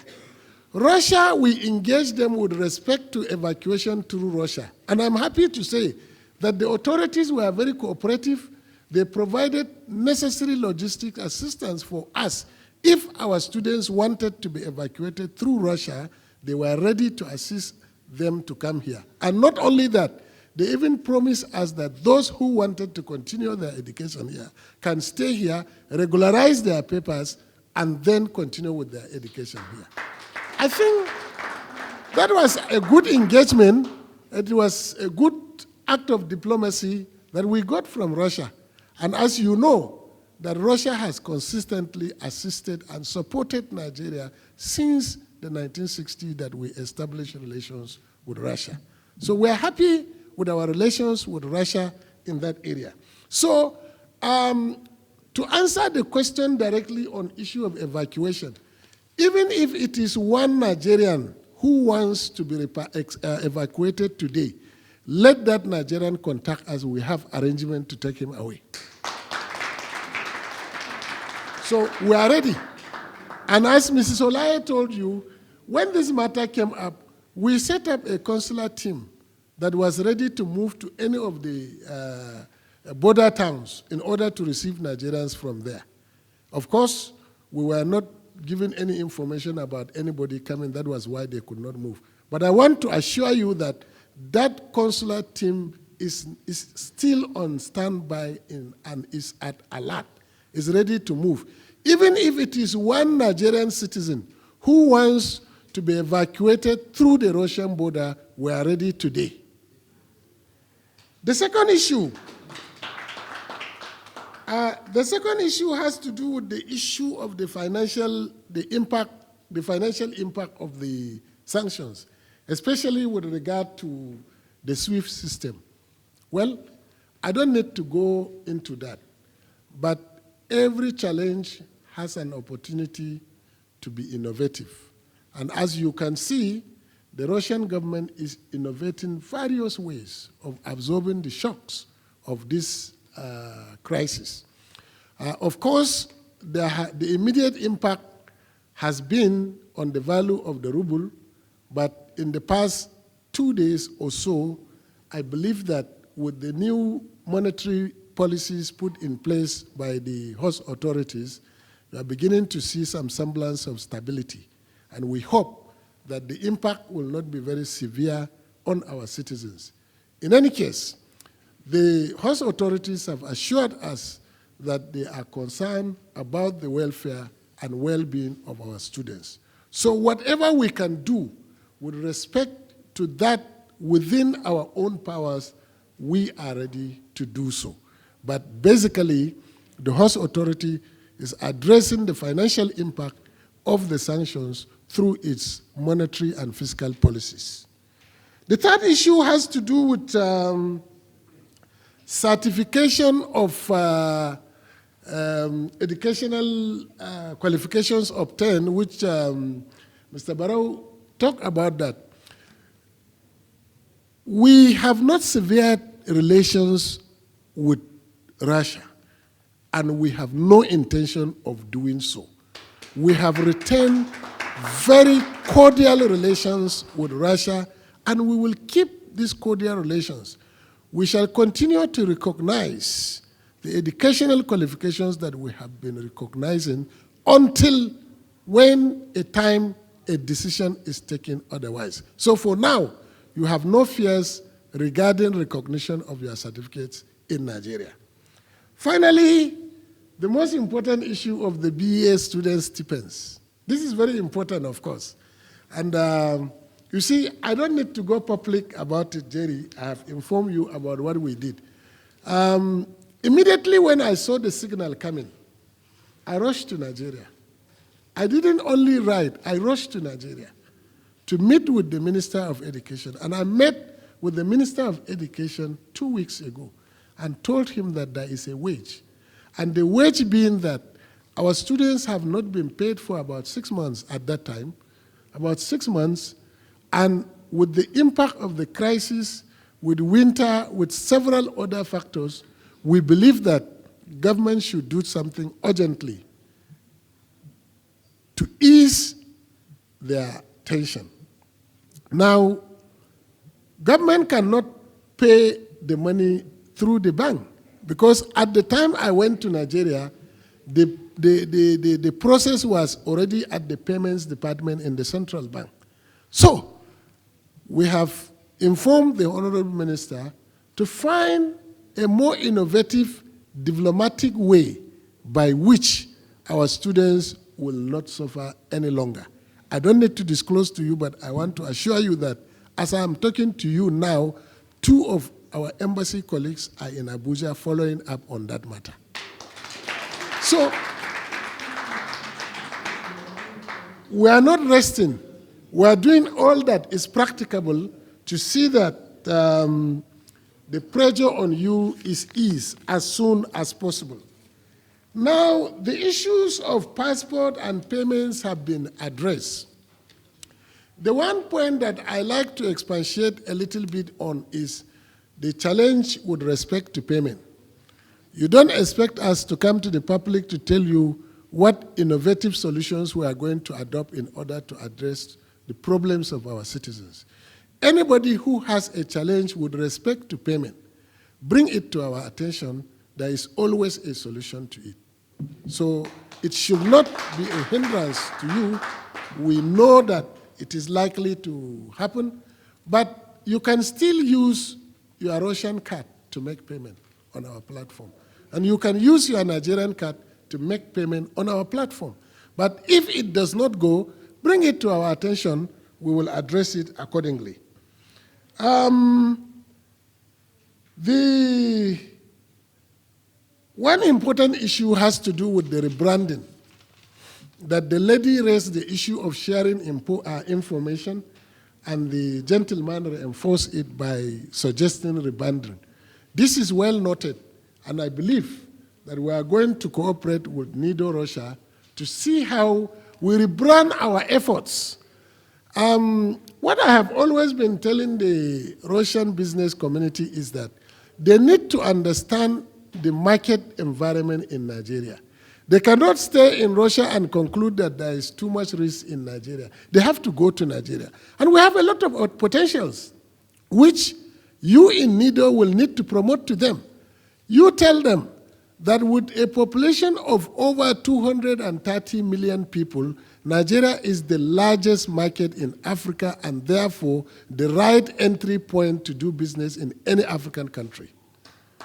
With the African Continental Free Trade Agreement that has been put in place, I believe that any business person exploring possibilities in Nigeria will have easy access to the ECOWAS market and to the general African market. So we have a lot of opportunities. The risks are not risks that will deter them. In any case, we have more opportunities, more business incentives in order to make doing business much easier in Nigeria. I would like to conclude with the final issue, which is political. Dr. Andura has raised a very sensitive issue with respect to presidential visit. Of course, but you know that presidential visit is a process. We have noted that since independence, I think there was only one state visit to Russia. President Obasanjo, sorry? Okay, yes, Gawan during the Soviet, yes. Okay, during the Soviet Union, yes, General Gawan came. During the Russian Federation, it was Chief Obasanjo came in 2001. And you could see immediately when he came, President Medvedev reciprocated.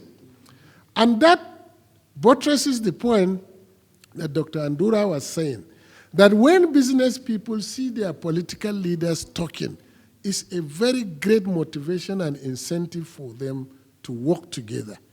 It is also an incentive also for we, the diplomats, to feel the strength to do certain things. For example, when President Obasanjo came for the Sochi meeting, it was not a state visit, but it opened a lot of doors for us to meet with the officials in Russia, and we are cooperating to achieve what was discussed between President Muhammadu Buhari and President Putin.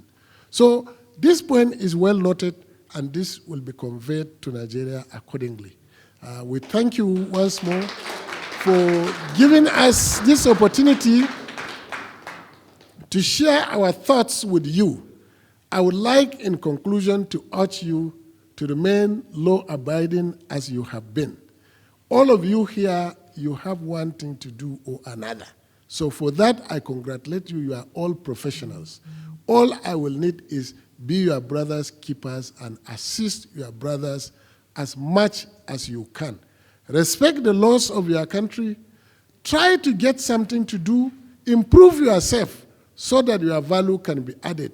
It has been a very long time discussing for about 4 hours now. I believe we are all tired, and I believe that the room has become even warmer for us. I would like to, on behalf of myself and on behalf of the government of the Federal Republic of Nigeria, thank you very much for the opportunity to interact with you, and I wish you good night. Thank you very much.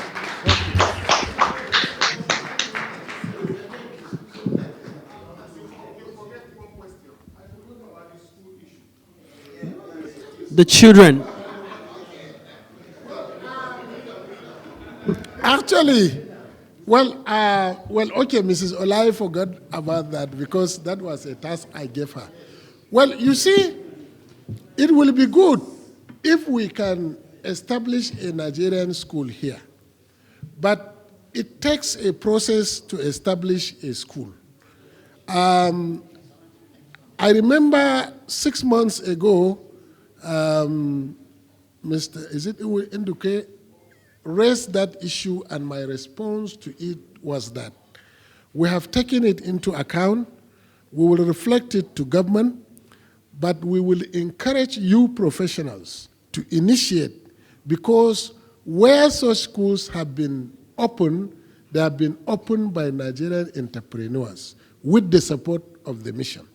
I would like to assure you that today, if we are able to bring resources together, establishing the school will not be a problem. We are going to give you the necessary political support. We are going to reach out to the Ministry of Education to give you the necessary legal documentation to establish the school. After all, our citizens are the ones who are going to benefit from that. We have example of such schools in a few countries. Despite the challenges they have encountered, I believe that it's a good idea. And when we meet with you on quarterly basis, keep on pushing on that matter. We believe that our government will listen to it. One final thing, which I forgot also to talk about, was Rex said you were not happy with the voting pattern on the issue of diaspora by the National Assembly. This will be conveyed back to the National Assembly.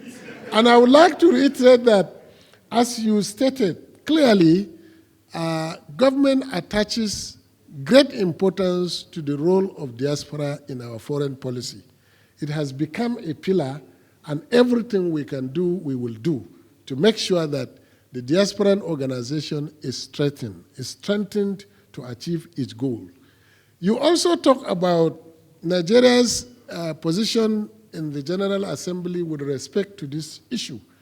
Let me tell you, that is not a reflection of our relations with Russia. We have good relations with Russia. We have also good relations with Ukraine. What happened was something under certain circumstances that should not be used to mean that Nigeria condemned or is not working closely with the Russian authorities. We have explained our position to the Russian authority, and before Nigeria voted at the General Assembly, the Honorable Minister of Foreign Affairs invited the two ambassadors to the ministry. He briefed them on Nigeria's position. before that was taken. So don't take it from the surface. We are in very good relationship with the Russian Federation. Thank you.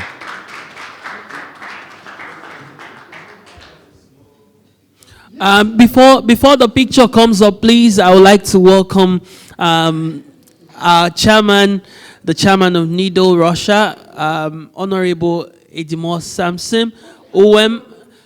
Sorry, Dr. Adura, please, a second before the pictures, let's the chairman address the House and close officially, and then we can take pictures. And food is also waiting. Please, welcome the chairman of NIDO. You're welcome, sir.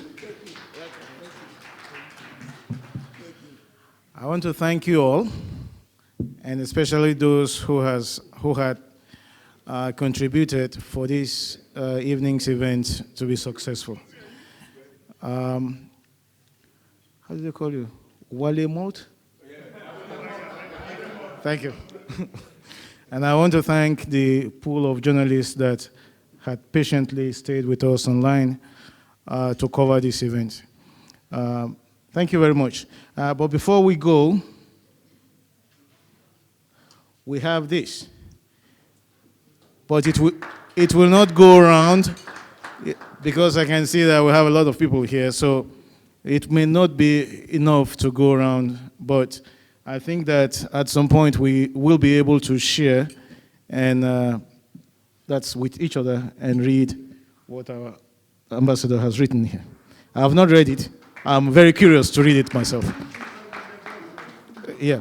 Thank you very much. Thank you very much, and have a good evening. The official part closes now, and dinner starts. Thank you very much.